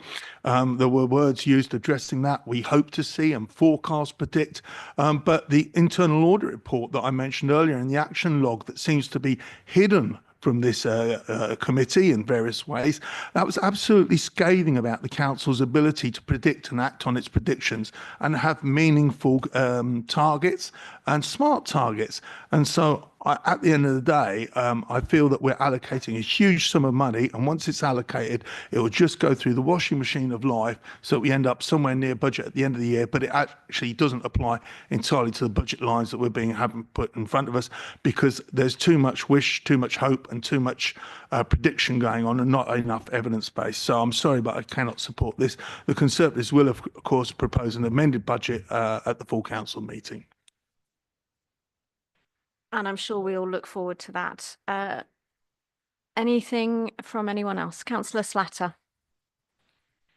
Thank you. I'm sure that intelligent voters are addressing group leaders of all political stripes. I know you've been having correspondence about some graffiti in my ward. But back to the issue of policy when it comes to providing just slightly larger houses than are available, generally speaking, for normal house buyers. This is a common issue in Cambridge, but it's not the only place where foster carers are held back by not being able to have a spare bedroom, where group homes, in our case in Trumpington, one was sold under the previous administration, where obviously it wasn't valued highly enough in the general context of things. I would hope that we can affect all council policy steering in this committee as in all others. I've certainly pursued this in the Cosmic Committee in terms of how do we get those larger properties available for things like women's refuges, for group homes for young people who need support, or for any people who need support. It is very difficult, and we need to know that the directors are keeping an eye on it, and their teams also keep an eye on opportunities. And if those opportunities arise, there is a policy council-wide to enable that to happen if we can possibly afford it. I would hope that we have now got a slightly different policy in this council when it comes to provision, where we don't entirely leave it to the market, though clearly we do have to go to the market on this. But if there are opportunities where there's new development, this is not going to happen by accident. The emphasis in Cambridge certainly is in high density housing. People cannot afford to buy spare bedrooms. We need to find ways of providing that through social housing or whatever. And I would urge directors to get that sort of culture in their departments, wherever those departments are, to pursue this, because we do need to be able to be the safety net for our vulnerable residents who need that extra support, sometimes in the form of bricks and mortar. Thank you. Thank you. And I'm sure Michael is listening to how we intend to use all our assets going forward and spend all the budgets. Anyone else with any comments or questions? In which case it's time to approve your homework, Martin. Over to you.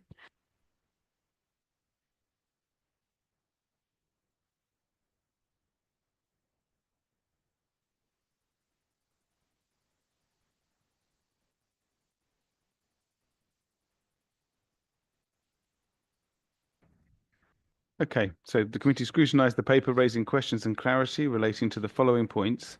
Proposal AR 4.011, resourcing within the multi-agency safeguarding hub, and the reasoning for the investment, noting this was to make the current arrangements permanent. Clarity was sought on funding from partners within this approach. Number 2, home to school transport 25-26, mainstream budget and special educational needs, and the adequacy of the budget. Confirmed the forecast is due to fall for mainstream, and the more work is being undertaken on opportunities for efficiencies. Forecasting uses place planning to assist in this. Option 3.3, children's centre provision, they're concerned about the ability to scale back on centres, and clarified that this is not scaling back, rather a review of structures and efficiencies within the budget. Point 4, members raised what difference would the SEND investment AR 4.010 make? This will increase the statutory service capacity, speed of reviews, and wider support. Requested to look at communicating with parents and children as they navigate through the system, which we will do, concurring that there is work looking at the ways of working, including the effectiveness of communication and dealing with inquiries and complaints. Point 5, residential strategy investment AR 5.002. We proactively looking with district partners and local developers to identify opportunities for new capacity. We clarify that there are no conversations with developers, but are working with the Department of Education. Also, clarity was sought on how working with other partners, which I responded to, including work with local partners and Ofsted to look at small unit provision. Point 6, residential care provision. We were asked whether we had purchased 2 properties. We clarified the reconfiguration. It's the reconfiguration of assets that Cambridgeshire County Council already holds. An update on the 2 schemes was requested, and clarified that they are still in progress, but opening expected 25-26, with the cost avoidance largely in 26-27. Finally, statements made at Children's Centre proposals. A statement was made regarding the previous changes. Targeted support review AR 7.028.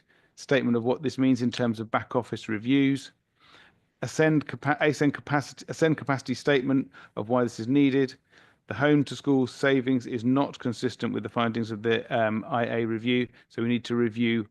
Need for more review of the results of that. That's the summary of the comments that were made.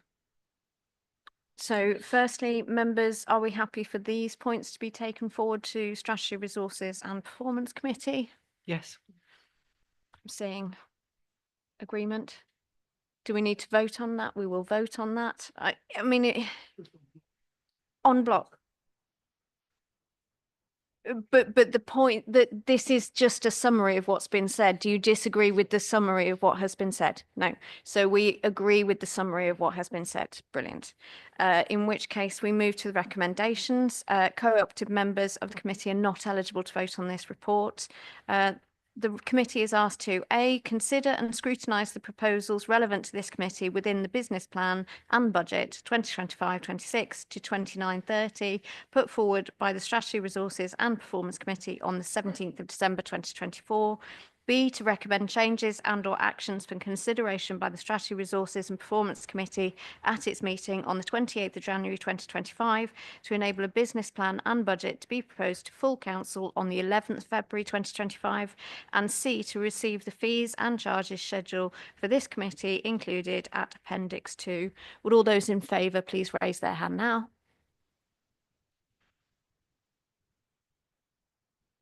Thank you. All those against?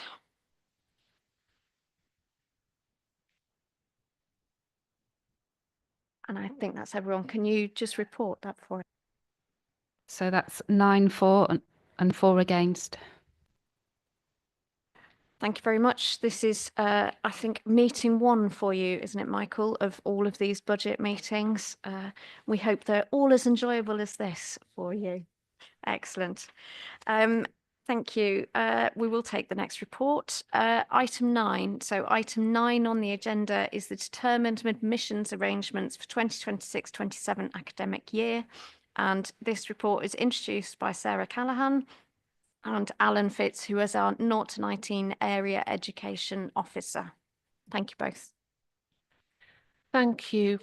So the objective of this report is to approve the coordinated scheme for admissions to a school and changes to the admissions arrangements for community and voluntary control schools, which would affect the admission for children in 26-27.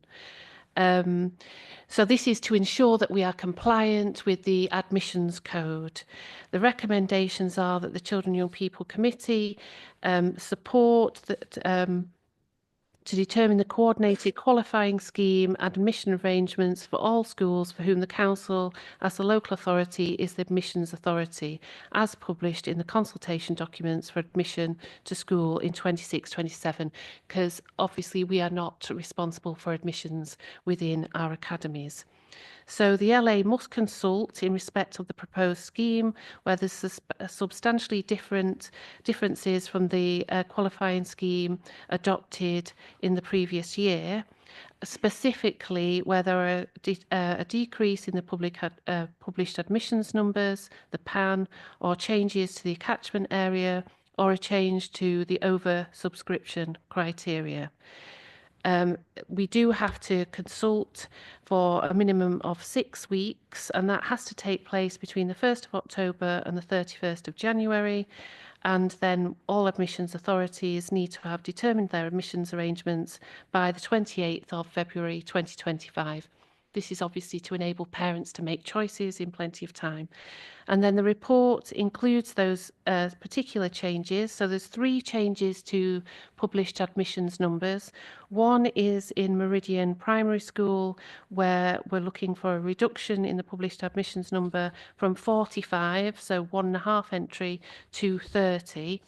We know that the school is experiencing falling rolls. The impact of those falling rolls means that schools then can contribute to a growing deficit within the school, because each child on roll does trigger funding. So when we see those roles reducing, it does impact on the school's ability then to offer a diverse curriculum offer. It can impact on the staffing arrangements and on their long-term financial viability. The second reduction in PAN is for Wilburton Primary School in south of Ely, where we're asking that you support a reduction from 20 to 15. We know that each school, each class of 30 needs to have a qualified teacher. So to have a year group of 20 is quite complicated, whereby reducing it to 15, those year groups can be combined. So this would help the school to be long-term viable. School was rated good at its last Ofsted inspection. The final one I wanted to draw your attention to is Thorndown Primary School, where we're looking for a reduction in PAN from 90 to 60. This is in the west part of St Ives. Current PAN is 90, but we know by the numbers that are currently that we're expecting to see on roll that there is a significant reduction, and so to support that reduction from 90 to 60 again enables the school to be financially viable and continue to offer a quality education experience. So I'll pause there, and I'm sure Alan will be able to add to any of the detail, but would like open up the floor for questions, points of clarification. Thank you. Thank you. Councillor Daunton, please. Thank you, Sarah, for the introduction. I'd just like a bit more context, a sort of longer term context. So what we see here is requests for reduction in PAN and at a specific point. Where does that fit into the longer planning for the school, pupil numbers, staffing? Over how long will that reduction in PAN be in place? What happens if there's an increase in population, increase in and the birth rate in that area? How do the schools balance that out over the long period? Yeah, I think Alan might want to come in on some of this, but it's a good question. So when we look for a reduction in PAN, it impacts initially on the reception year group, and then obviously it follows through each year group. When we reduce the PAN, obviously we're not changing the physical capacity of the building. So if we do see that there is a growth then in population, the school does have that ability to expand to reflect that growth. But we are experiencing across a number of our schools some dips in numbers, and obviously that we do know, and we've had the previous reports that have evidence that there is pressure in terms of budgets, and a number of our schools are either in deficit or projecting to be in deficit. So being able to respond quickly to those falling roles does enable them then to plan their staffing around the numbers, and that does make best use of their resources and enable them to continue to offer a diverse curriculum that ultimately impacts on the quality of the educational experience that those children have. So I don't know, Alan, if you wanted to add anything further to that. Yes, please. First thing to say is the changes come from the schools themselves, so it's not officers going in and we have discussions with the schools about them. And yes, we do look at the long-term situation, and we always say to them, if numbers in the catchment, and we get data on births in the area. So if the birth rate did go up and numbers increased, then we could get back to the school and say, look, numbers coming through from a catchment are higher, so we would we would look to increase the PAN again. But the other issue, I guess, is Meridian's quite a good example, because setting the PAN at 30 is better, because at the moment their year groups are all roughly 30. So if they get a 31st or 32nd child asking, or up to 35, say, asking for an intake, then they have to take them. So that can have an impact on how they organise, and they might have to look at employing another teacher, which doesn't help their finances. So it's done in consultation with the schools, and to try and help them manage a school. Thank you. Councillor Atkins, please. Thank you, Chair. Just very briefly, I'd just like to thank officers for their work with Meridian Primary School. I know that officers are engaging on a range of issues, and this kind of PAN reduction is part of will be part of a kind of wider package to support the school. So I am, as the local member, I'm grateful for their efforts, and I welcome the inclusion of this aspect of it in this report. Thank you. Thank you. Councillor Bradnam, please. Thank you very much. It's reassuring to understand that these requests for changes in PAN come from within the schools themselves. And I just wondered, I'm assuming part of the reason for requesting a reduction in PAN is, as you said, Sarah Callaghan has explained how that works or how that is anticipated to work in some schools. But does it also make it easier for them to plan their budgets, because it means they know what resources they're going to be receiving on the basis of the pupil numbers? I wonder if you could explain a little bit about that for us. Yeah, absolutely. I think it's having that clarity, isn't it? Because the way the funding works within schools, there's the RPU, which is basically the pupil level figure. So every child at primary and every child at secondary triggers a certain amount of funding. So if there isn't clarity around the numbers, then obviously the ability to plan the budget and the staffing to support those children is less stable. And I think having that clarity, as we've described, you know, where we can have that those mixed year groups, the schools then obviously are reducing their expenditure on those very small classes and bringing together those pupils under one teacher. So I think yes is the short answer. Thank you. Thank you. Dr. Stone, please. Thank you, Chair. Thank you for the report. I just have a question about whether there's been any modelling of the potential impact of the imposition of VAT on private school fees and how that might affect admissions in the county. Thank you. Yes, we are monitoring quite closely, and there's no signs of any impact yet. We are concerned because I think pupils will go to independent schools, have to give a month's notice if they want to leave. So there is a bit of a concern that we'll get a lot of applications in April, May time for places, but there's no sign of anything yet. Thank you. Councillor Count, please. Thank you, Chair.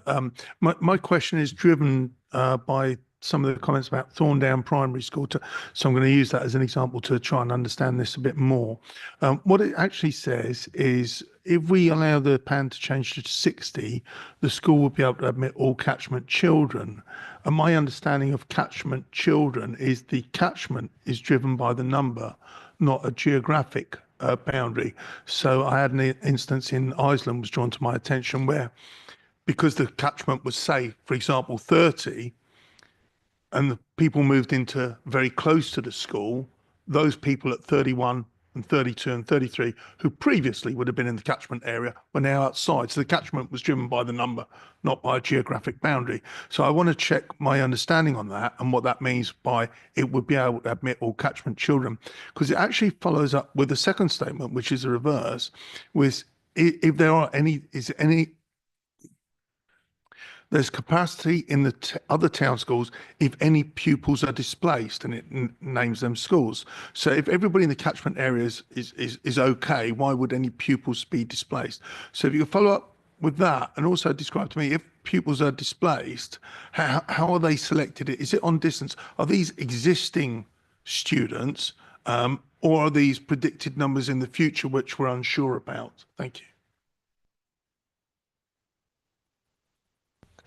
So the actual catchment, as in admissions terms, boundary doesn't change at all. But if you get too many children, there's more children in the catchment than there is in places available at the school. So Iceland was quite a good example that I think a couple of years ago we had about 36 children for 30 places. So because the criteria for admissions and distance is usually the higher criteria when there's equal sort of, you got more than one child in a certain criteria. So because distances, then that does squeeze the catchment, I suppose, creates a slightly smaller catchment because only the children generally living near a school will get in. Does that make sense? I think it's probably important to add as well, when you said about the displaced pupils, when we reduce the published admissions number, it impacts on reception. So it isn't the case by reducing from 90 to 60 that in those year groups where perhaps there's 67, that 7 children are displaced. It's a phased introduction that starts within reception. And I think what we're saying in the report is that should it be the case that actually through that reduction there is more, more people do apply, you put the school as their first preference, we're saying there is capacity within that wider area to absorb those children. And where the case where there is oversubscription criteria, isn't there, that's put in place where if a school is very popular, they have criteria by which they determine who is placed first, that brings into a number of different factors so that it's equitable and fair about how those children are placed within those other schools. Thank you. So I think I got the gist of the first one. It isn't the catchment area that changes, but if somebody's inside the catchment area, but it's oversubscribed, there's a criteria for how to deal with it, and that was that case. In the second point, in the PAN numbers affect the reception year. So obviously you wouldn't lose somebody that's already existing at the school, but the potential is there for future years. This isn't mentioned in the other schools. So is the predictive modelling on this school different? And you think that there is a potential that other children will be displaced? And when we talk about wider area, you'll forgive me, I do not know St Ives well enough. Are we talking about an increase of walking to school, or all of a sudden is it really the other side of the town, and we're talking about somebody's going to have to get in the car to get there? What are we talking about if they're displaced to these other schools? So it's worth saying there's been quite a decline in births, so the preschool population of St Ives. So you've got lower numbers coming through. So in theory, there should be less pressure on intakes in the future. And I think this helps us because I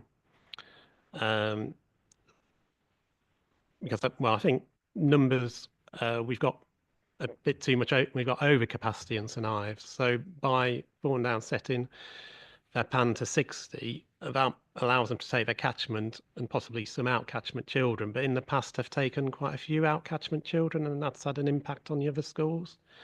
And because numbers are falling, that has a greater impact on the other schools. So it sort of helps manage numbers across the town as well, if that makes sense.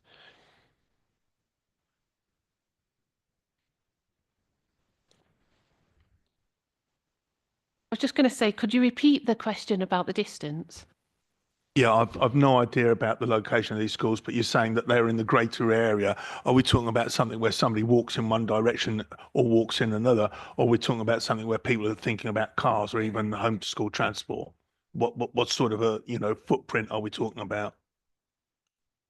Yeah, I think they're fairly close together, the schools in St Ives, so there shouldn't be a great distance. Of course, it depends where in the catchment the child lives, but yeah, it's quite a small, compact town, so it's certainly less than the 2 miles statutory walking distance, and I would guess without having the measure in front of me, it's less than a mile.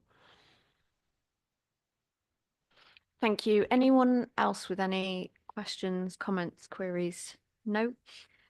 In which case the co-opting members are eligible to vote on this item, and our recommendation is the Children and Young People Committee is recommended to determine the coordinated qualifying scheme and admission arrangements for all schools for whom the council as the local authority is the admissions authority, as published in the consultation documents for admission to school in 2026-27. All those in favour, please raise your hands. And we're back to unanimity. Thank you very much. It is now 2:45. We have two more items on the agenda. Are we happy to continue, or would people like a break? We're happy. I'm seeing nods. Okay. Thank you very much. Where am I? What does that say?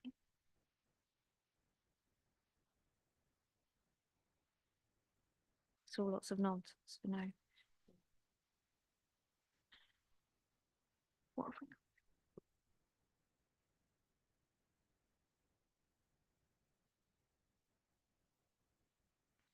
got? I have had a request for a very brief break. I will maximum of 3 or 4 minutes if possible. We'll take a very short break and then we'll come to education performance. Sorry, Sarah. Thank you.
Thank you, everyone. I think we will restart if that's all right. Our next item is the report on education performance. This report will be introduced by Sarah Callahan. But before we do, I'd like to introduce to you Alison Kramer, who is our new Assistant Director. All the difficult questions are for Alison this afternoon. No, not at all. Alison is here watching and seeing how much she's enjoying CYP committee, ready for presenting reports in February. She's only on week 1, so we thought we'd be kind this week. Don't blink, it might not happen again. So welcome, Alison. Over to you, Sarah. Thank you. Thank you. So the purpose of this report is to give an update on educational performance against each of the key phases. So it includes our early years at the end of reception, our phonics at the end of year 1, and the key stage 1 outcomes at the end of year 2, as well as key stage 2 at the end of primary and key stage 4 at the end of secondary. I thought before we go into some of the key messages within the report, and I'm not planning to go through the entire presentation because obviously you have that, but I just wanted to provide a little bit of context and then draw out some of the things that I think are noteworthy. So just in terms of the context, we've talked earlier around some of the financial pressures that schools are experiencing. And I think post-COVID, we have recognised that there has been a surge, particularly in terms of children with special educational needs. Children have been out of school, and this has meant that we've started to see some new needs grow, particularly in areas such as emotionally based school avoidance, and we have seen an impact on our attendance. And obviously, if children are not in school, then the likelihood of their outcomes is going to be worsened. So what the report does is set out at each key phase the outcomes for Cambridgeshire against national, and it also breaks down by particular groups such as free school meals, children with SEND support, children with education, health and care plans, and children who meet the eligibility for free school meals. I think I've said that twice. And also it breaks it down by variance across districts. So just coming to some of the key messages within the report, generally at each key phase, we are seeing outcomes in line more or less with national. However, we are seeing that the gap in some areas between all children and those that are more vulnerable is growing. However, I did want to point out some particularly good news. So in our Fenland district, which is within the opportunities area, you'll see that the phonics outcomes at the end of year 1 are particularly positive. So I think that that demonstrates that where we know that there is a difference in outcomes, we are ensuring that we have a targeted approach. And through that Opportunities Fund, we have worked closely with the schools within the Fenland area. And it's really positive to see that that prioritisation is now then being illustrated in the outcomes in phonics in particular. In Key Stage 2, we are below national by about 4 or 5 percentage points, and you'll see that that's particularly evident in the area of writing. So there's a combined result that combines reading, writing, maths at the end of primary. So writing is an area that we have prioritised for support. We do have an English advisor working with children who are disadvantaged on a targeted writing project. We're also linking in with outdoor education for some of our boys, where we're seeing that they are more likely to not do quite as well. We have, on a weekly basis, we have our conversations about individual schools, and we target for improvement those schools where we're seeing the performance is at odds with our county-wide performance, and also where we're identifying underperformance in particular groups. Another positive I wanted to draw out is on the back of the Opportunities Fund project, where I've just highlighted we have seen some positive impact. We've now been successful in an Education Endowment Foundation project in Finland, which will focus on communication and language, which I think is really positive, because going back to what I was saying about the impact of COVID, obviously communication is one of the areas, again, that we've seen as impacted. So broadly speaking, we're in line with national at each key phase. Early years, we are seeing that for Cambridgeshire, for the good level of development, so children being school ready, it's at 66.5%. In comparison with national, that's at 67.7%. We can see, however, that in early years, the outcomes for children with an education, health and care plan at 5.7% is better than national, which is at 3.8%. This isn't the case as we go through each key phase, so it's important that we do have a targeted approach. I also wanted to point out that at Key Stage 4, which is at the end of secondary school, we are out, better than national at 48% for attainment 8. That's where we see points allocated to the 8 different subjects.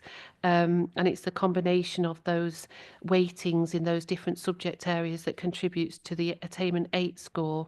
So we're a 48 against 48.5.9 nationally. And another area at the end of secondary where we're significantly better is progress.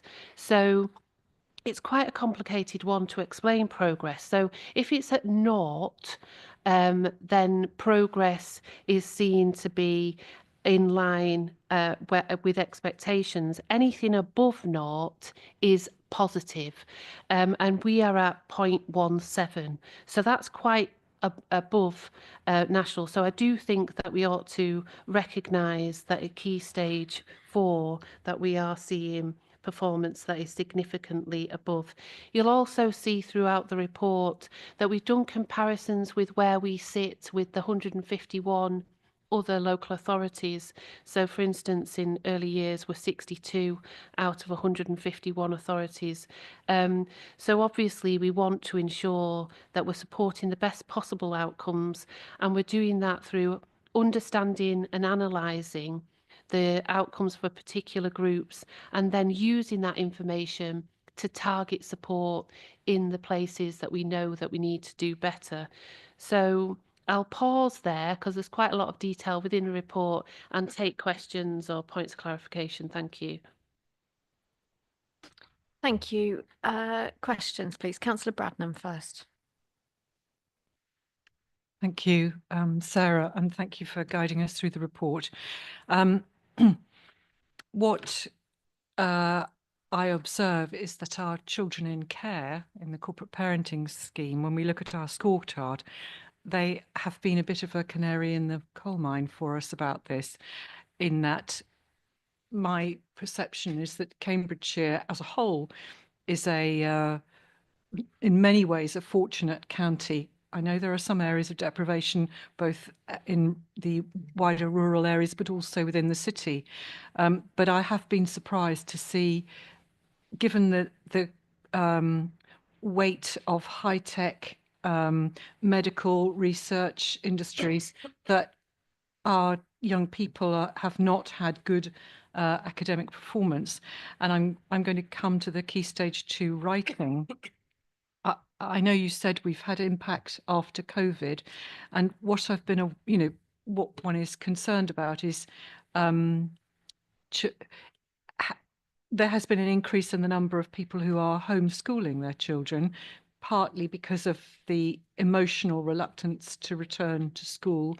And I'm just thinking, what are we doing to support those children, A, to get back into mainstream education again, but also to support the parents who are teaching them at home, to encourage them to write, because what any of us who are around youngsters will know that they do a lot of their writing on their phones with their thumbs, not with a pen and paper or, whatever. And so what I'm concerned about is that whilst many things can be done online, actually children do need, as we know, to not only read, but also to write. And I'm just thinking, what are we doing to support children who are being home educated and children who are very obsessed with their phones to try and encourage them to write? Thank you. Thank you. So your first point was around our children in care, and I think you make a good point. I think it's really significant that the earlier item on corporate parenting does have a priority in terms of educational outcomes, and I think having that scrutiny within the corporate parenting strategy will intensify our scrutiny around those outcomes. I think obviously for our children in care, often it depends on when they came into care, because obviously if they're coming into care when they're a bit older, the ability for the schools then to support them effectively is reduced. But we do have to have that high level of ambition, and I think that is what's articulated within the corporate parenting strategy that was presented earlier. And we do have a very high performing virtual school. We've had national recognition about the support that's put in place through the virtual school. They obviously, all those children will be subject to a personal educational plan, and they have work closely with the schools to ensure that not just the support that they have educationally, but also to address the barriers that prevent them from being in a place to learn. So I'm very happy to take away and look at patterns and trends in terms of children in care in particular, because I know that we have very good data within the virtual school, and I can come back on more detail on that. You're right to point out the growing numbers of children that are electively home educated. We do have a strong oversight in place where we know that those children who are electively home educated also have some other level of vulnerability. So for instance, if they're known to social care, if they also have SEND needs, we have a multi-agency response to those children. What's been difficult in terms of elective home education is obviously it's within the gift of parents to choose to electively home educate, and a number of parents do that for philosophical reasons and present a really good educational experience. But we also know that we have to be very mindful where children may be being encouraged to be electively home educated, and I think we're looking forward to the schools bill because there will be, I think, strengthened scrutiny for local authorities around what they're able to do in terms of scrutiny around electively home educated. But I have to make the point, obviously, that by definition, children who are electively home educated are not vulnerable, but what we need to do is reassure ourselves where there is any vulnerability, that we have oversight and we are supporting those children. And as you say, encouraging where appropriate to bring those children back into mainstream education. And then I think the final point that you were making in terms of writing was the impact of technology. And I think that is a widespread, national issue. And I think that's why we have got, as I alluded to, those targeted projects around writing. I mean, I think we probably all admit that we write less and less, and we're all dependent on our laptops or even perhaps using artificial intelligence to take notes. So it does impact on your ability then to write. So that's why we have recognised that, and we are working. And as I've said, we've got an English advisor doing a targeted project on pupils writing. So I think you make a very good point on that, and that's something that we will feed back to the service and ensure that they're taken account of within that project.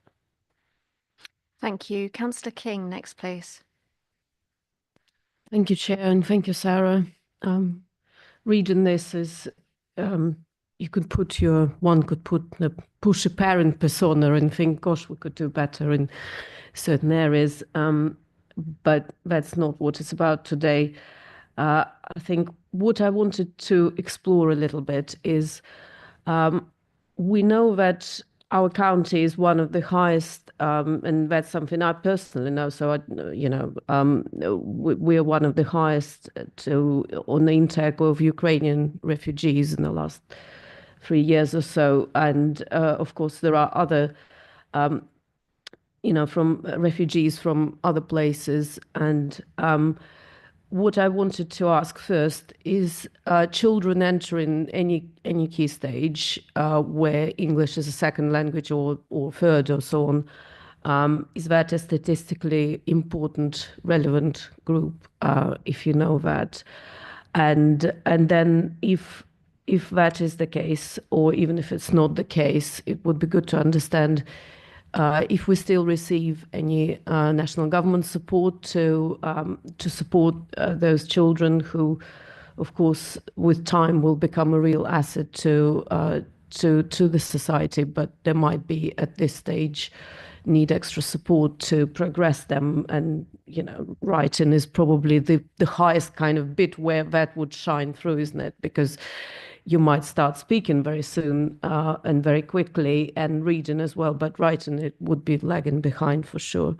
So what is the support, and is there anything we as local authority could be doing which we might not be at the moment to support that? Thanks.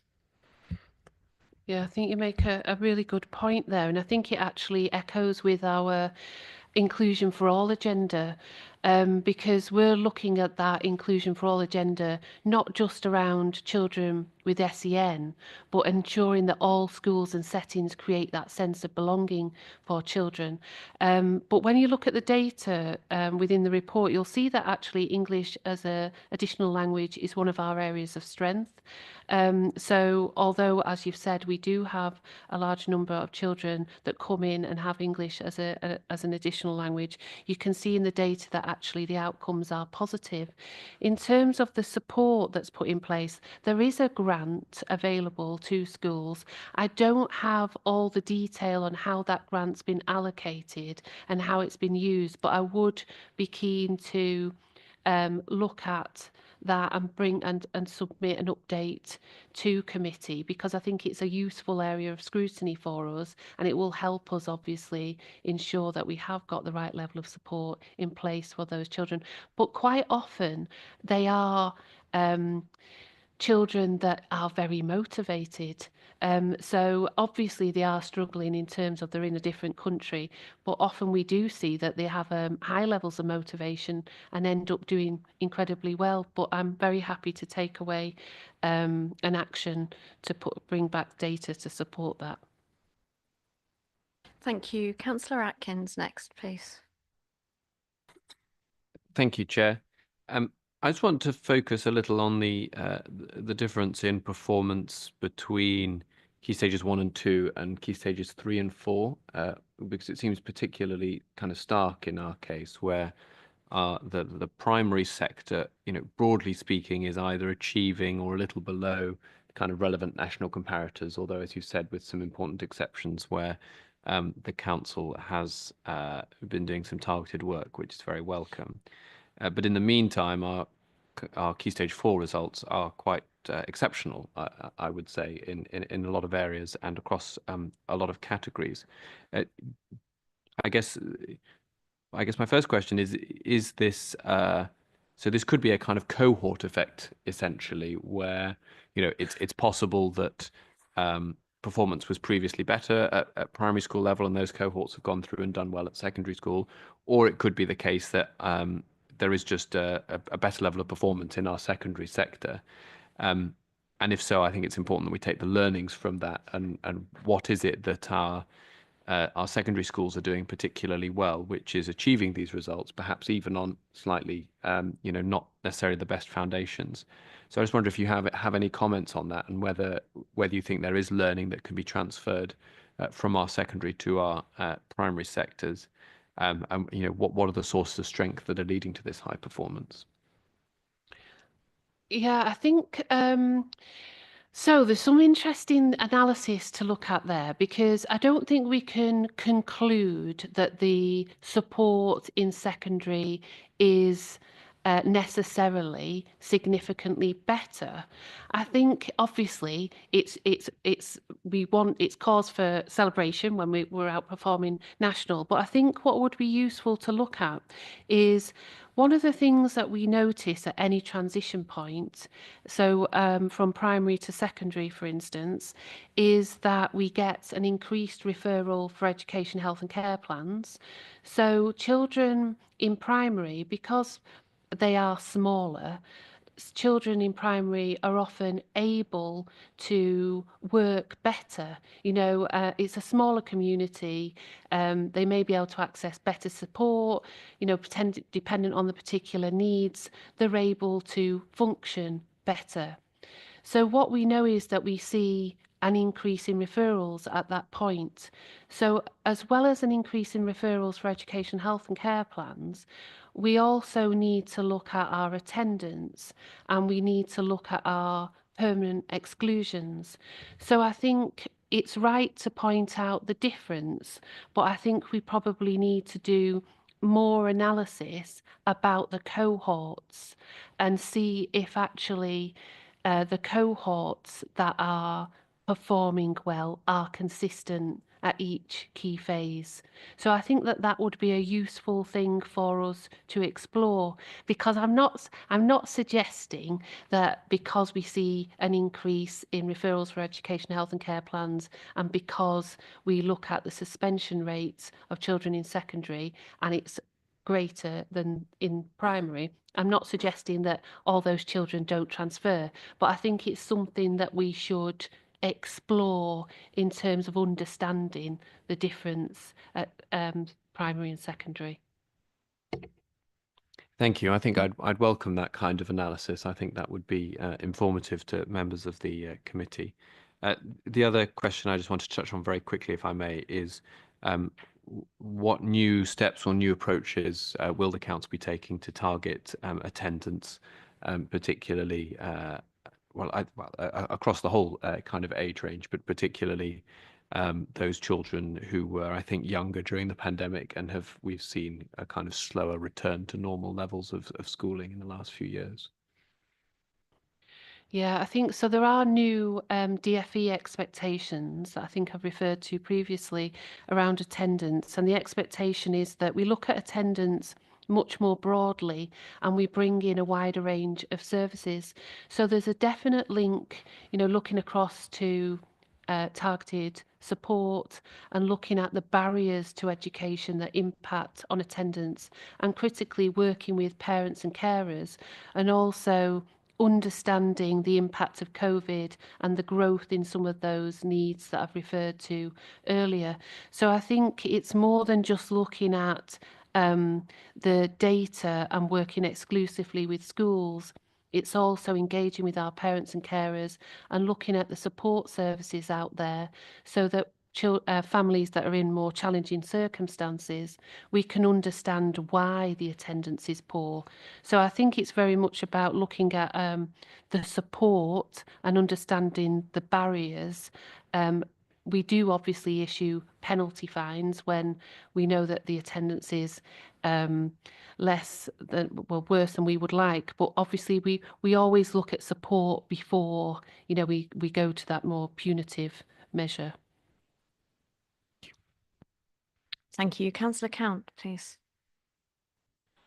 Thank you, Chair, and thank you, Sarah, for this report. I was gladdened to hear the comment about the Fenland phonics, having a keen interest in Fenland myself. And for many years, Fenland has been disadvantaged and has struggled in educational outcomes. And I noticed elsewhere in the report, the GLD outcomes have improved in all localities except Fenland, which saw a 2.2% decrease. And that leads me on to the comments that I found this report was extremely data rich, that there's a huge amount of data in here, but I couldn't use it the way I wanted to use it as a member of this committee for today. When I look at this data, the way I would like to use it is to look at the trends. I think Councillor Atkins mentioned a moment ago, was this a cohort or a trend? And very much there are a lot of snapshots here. There's a snapshot of 2024.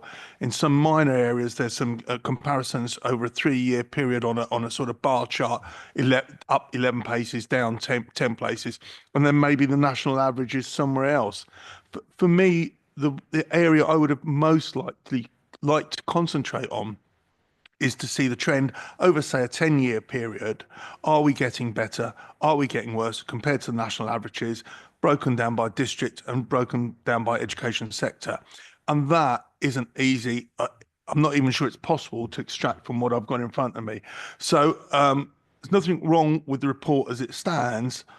I just feel that it would be more useful to me as a committee member if there was some thinking about that way of presenting the data, so that I could drive into where I think I would add most value as a member. Thank you.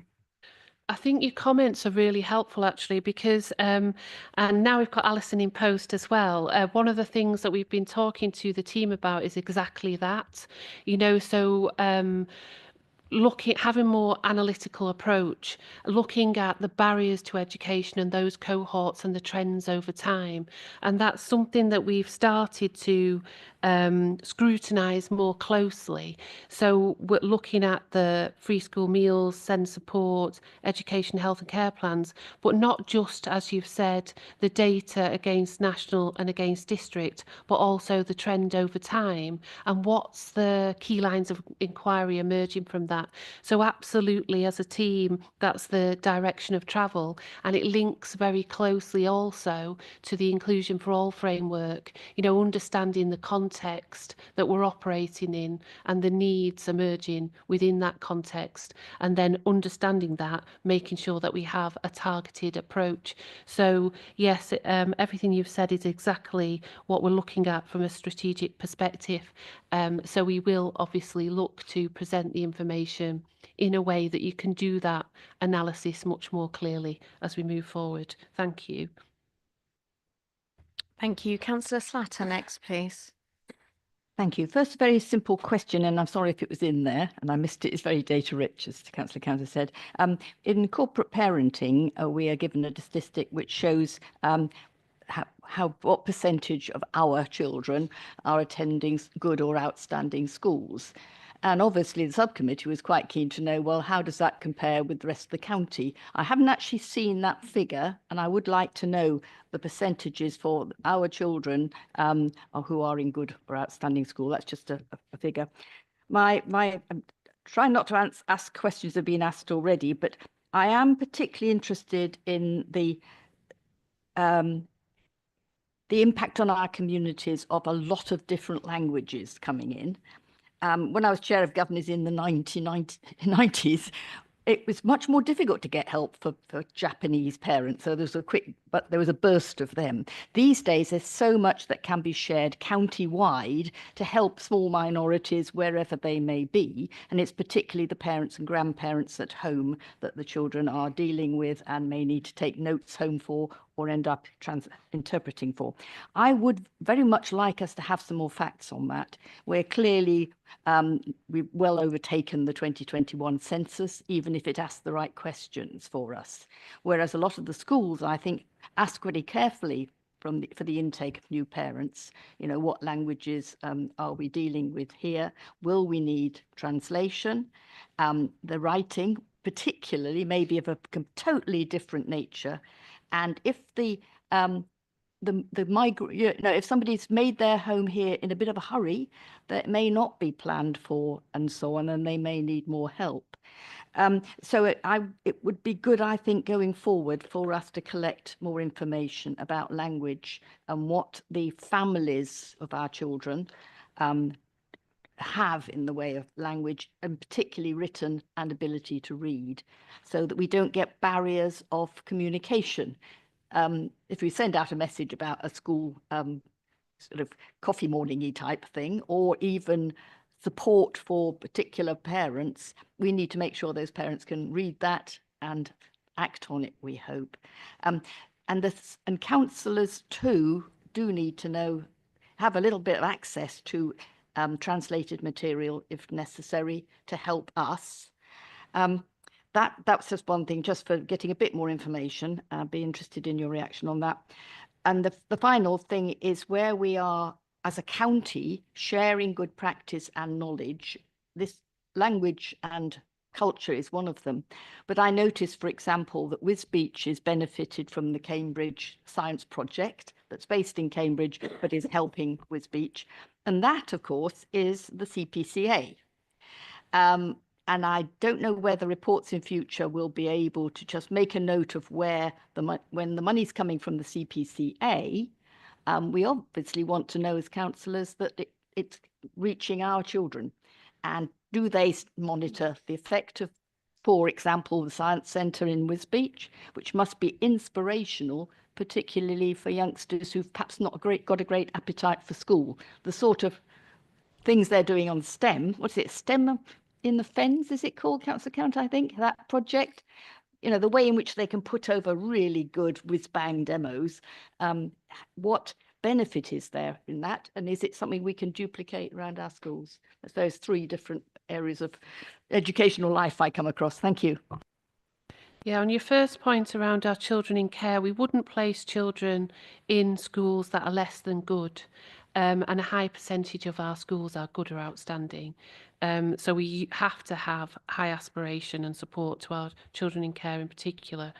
Your second point in terms of language, so I'm just trying to understand the ask. So I think it's about having a better understanding of the diversity of different languages and the support for that. Okay, so I'll take that on board and see what information I can get on that.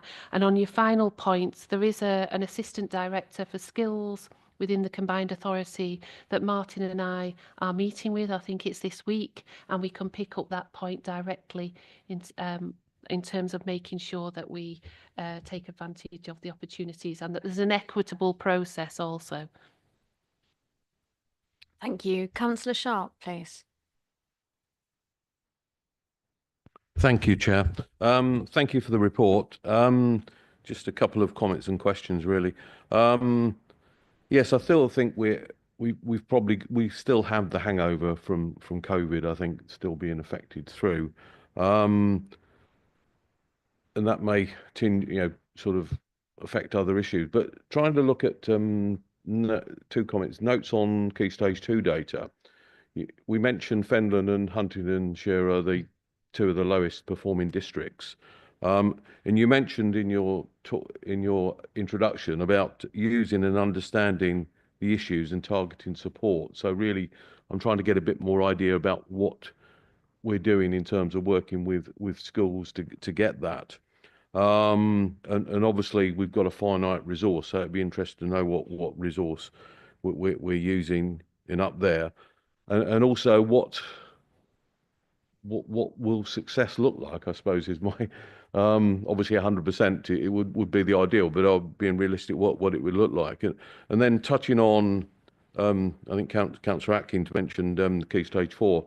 I'm chair of governors of a 1,500 secondary school, and certainly this year the cohort going through doing GCSEs, we've got no Key Stage 2 data. We didn't have any because of for 2 years, the COVID situation. So it's been challenging, I suppose, is for want of a better word, in terms of trying to forecast what is a successful outcome. We know what the outcome is, but we don't know for certain whether we've actually added value to those pupils or not.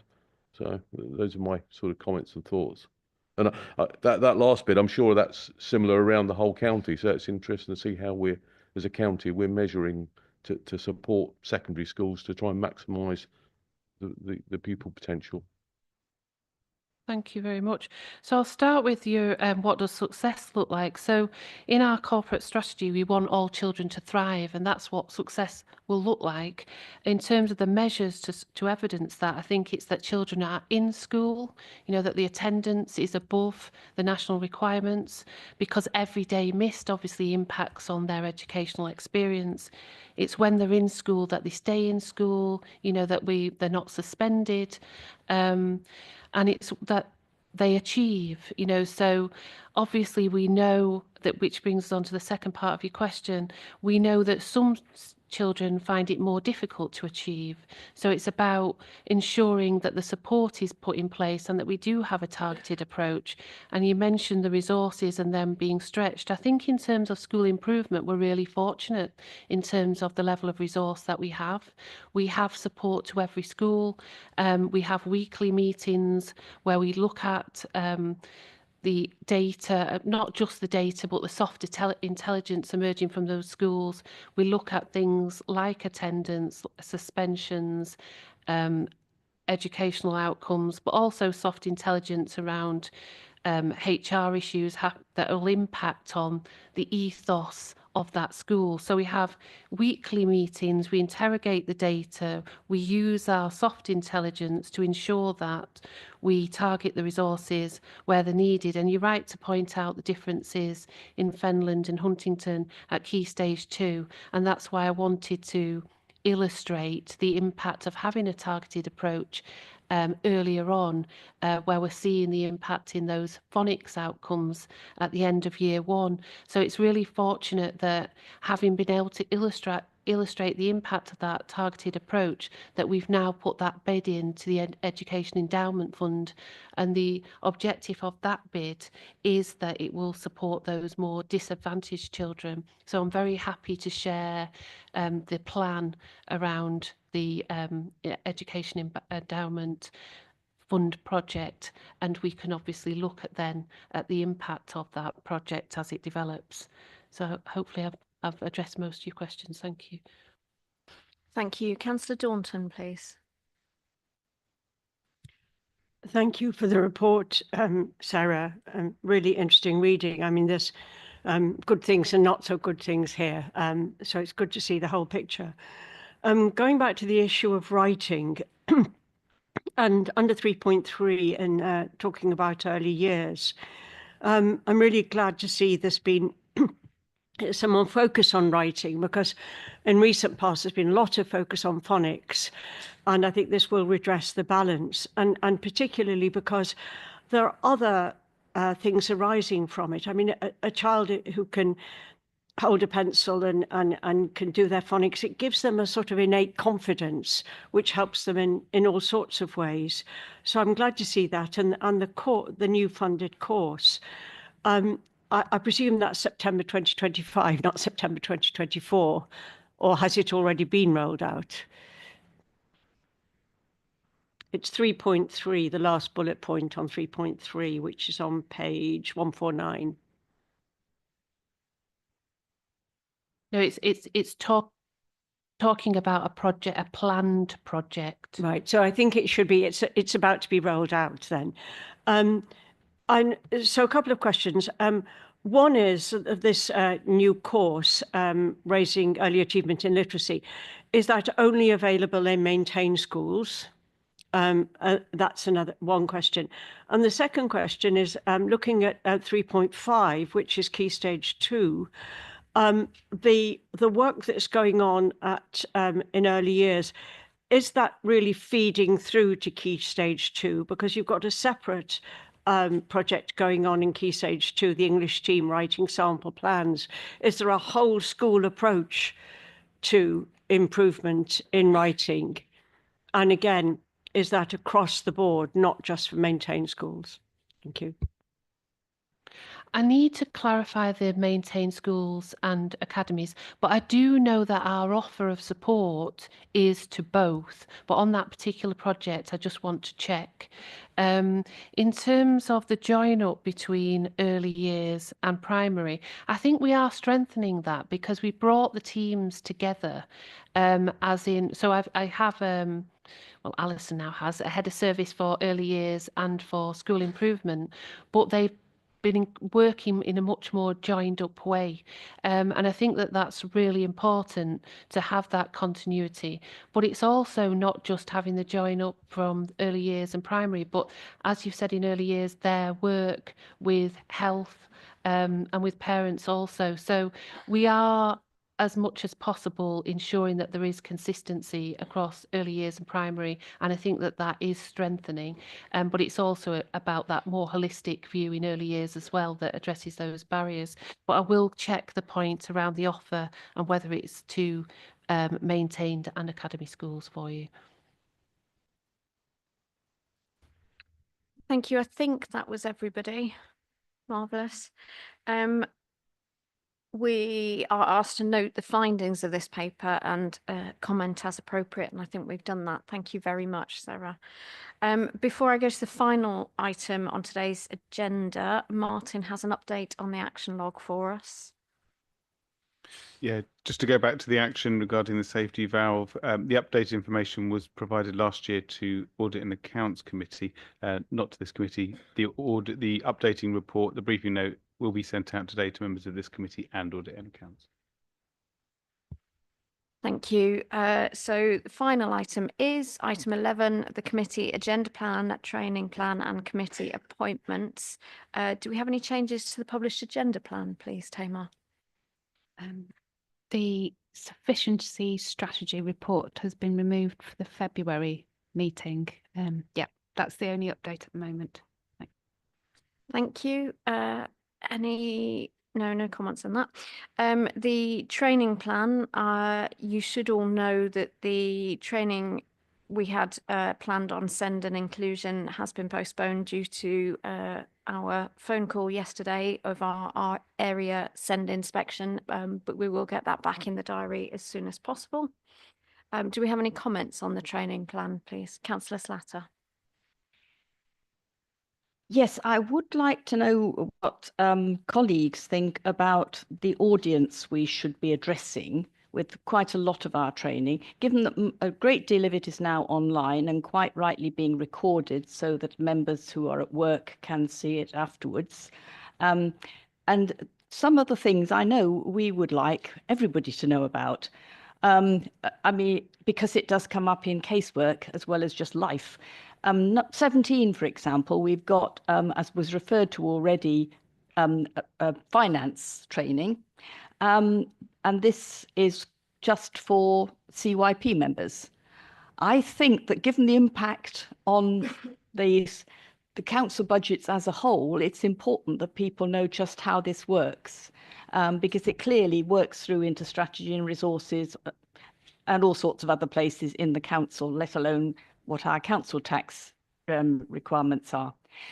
So I would be interested to know whether we could perhaps have default as all members and bring in, when required, the limitation to limit it to one committee or another. A lot of us do work as substitutes on other committees, and just getting that general knowledge is certainly good over a 4-year period, rather than just having officers address just a small number who may not be able to take it up, but others would benefit in recording. I would like to know really what people think, because it's something I've been pushing on members' development panel. Thank you. I think I'm right in saying invites do go to substitute members as well with the training plan, but we can certainly look at that going forward. Chair, I was saying I would like the default to be all members. And there to be good reasons within our gift, but that certainly is something that the panel that you're on, it can look into. And but I would be interested to know what other members think of this. We're not overrunning as far as I know, and I would like to know what others think. This is a good opportunity. We don't often meet one another, and otherwise we don't get. Councillor Count. Please excuse me, I didn't hear the actual what it is we were supposed to think of. So if you could just repeat that element for me, please, Philippa. It was my concern that given that a lot of training is now online and recorded, and it is good to hear it live and to be able to ask questions, to be invited to attend an all-member briefing should, I think, be the default rather than only targeting it as to members of particular committees. And I gave number 17 as an example, insofar as finance for schools is clearly something that impacts on all of the council. So my suggestion was that instead of it starting off as a limited target, as it is true in not just in CYP but other committees, that the default is that training and briefings are all member ones, and we only limit them if there are particular reasons to do so. That was my proposal that I would have been glad to have other views on. I think from my point of view, as someone who also works and has a family that, you know, apparently needs some time as well, sometimes I allow them to get it with 2 jobs and everything else is more invitations and more time and pressure. And as someone who sees an invitation, particularly to something like training, which I do agree is important, but it does add to that workload and that pressure load. But not everyone sees these things in the same way, but we do all have, you know, other commitments and you know, lots and lots of things that we sit on already. Sorry, Chair, I really must, where we have in front of us here, we've been given very useful links straight away to those training programs. And somebody could be looking at that, considering applying to be part of another committee. They look at that and they can see where they can find training on the work of that committee. That should be something we have easily accessible. Of course, you have massive commitments. But the fact that we can do it online and we can do it from recordings is a tremendous help to people like yourself and to me. So I'm just wanting to make it as available as possible when officers put a lot of work into these briefings, and it is a pity if some of that work is wasted because it isn't opened up to a wide enough audience or one that can benefit. As far as I know, the training is open to all councillors. The links are, you can look at all of the training online, but we can go back and look at that. I will allow you to, Councillor Daunton and Councillor Bradnam, but no. Okay.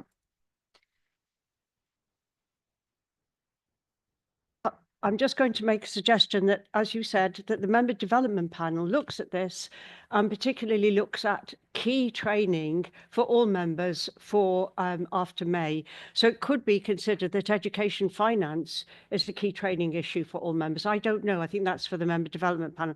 It's a good point, but I think it is for the member development panel to look across the board and see what members as a whole would benefit from in doing their fulfilling their role across all the committees. Thank you. And my observation is we all have the ability to say, no, that's not relevant to what I'm doing, and we all have the ability to choose what we take part in. I think that's a reasonable recommendation. It should go back to member development panel to consider. Thank you. And Councillor Count.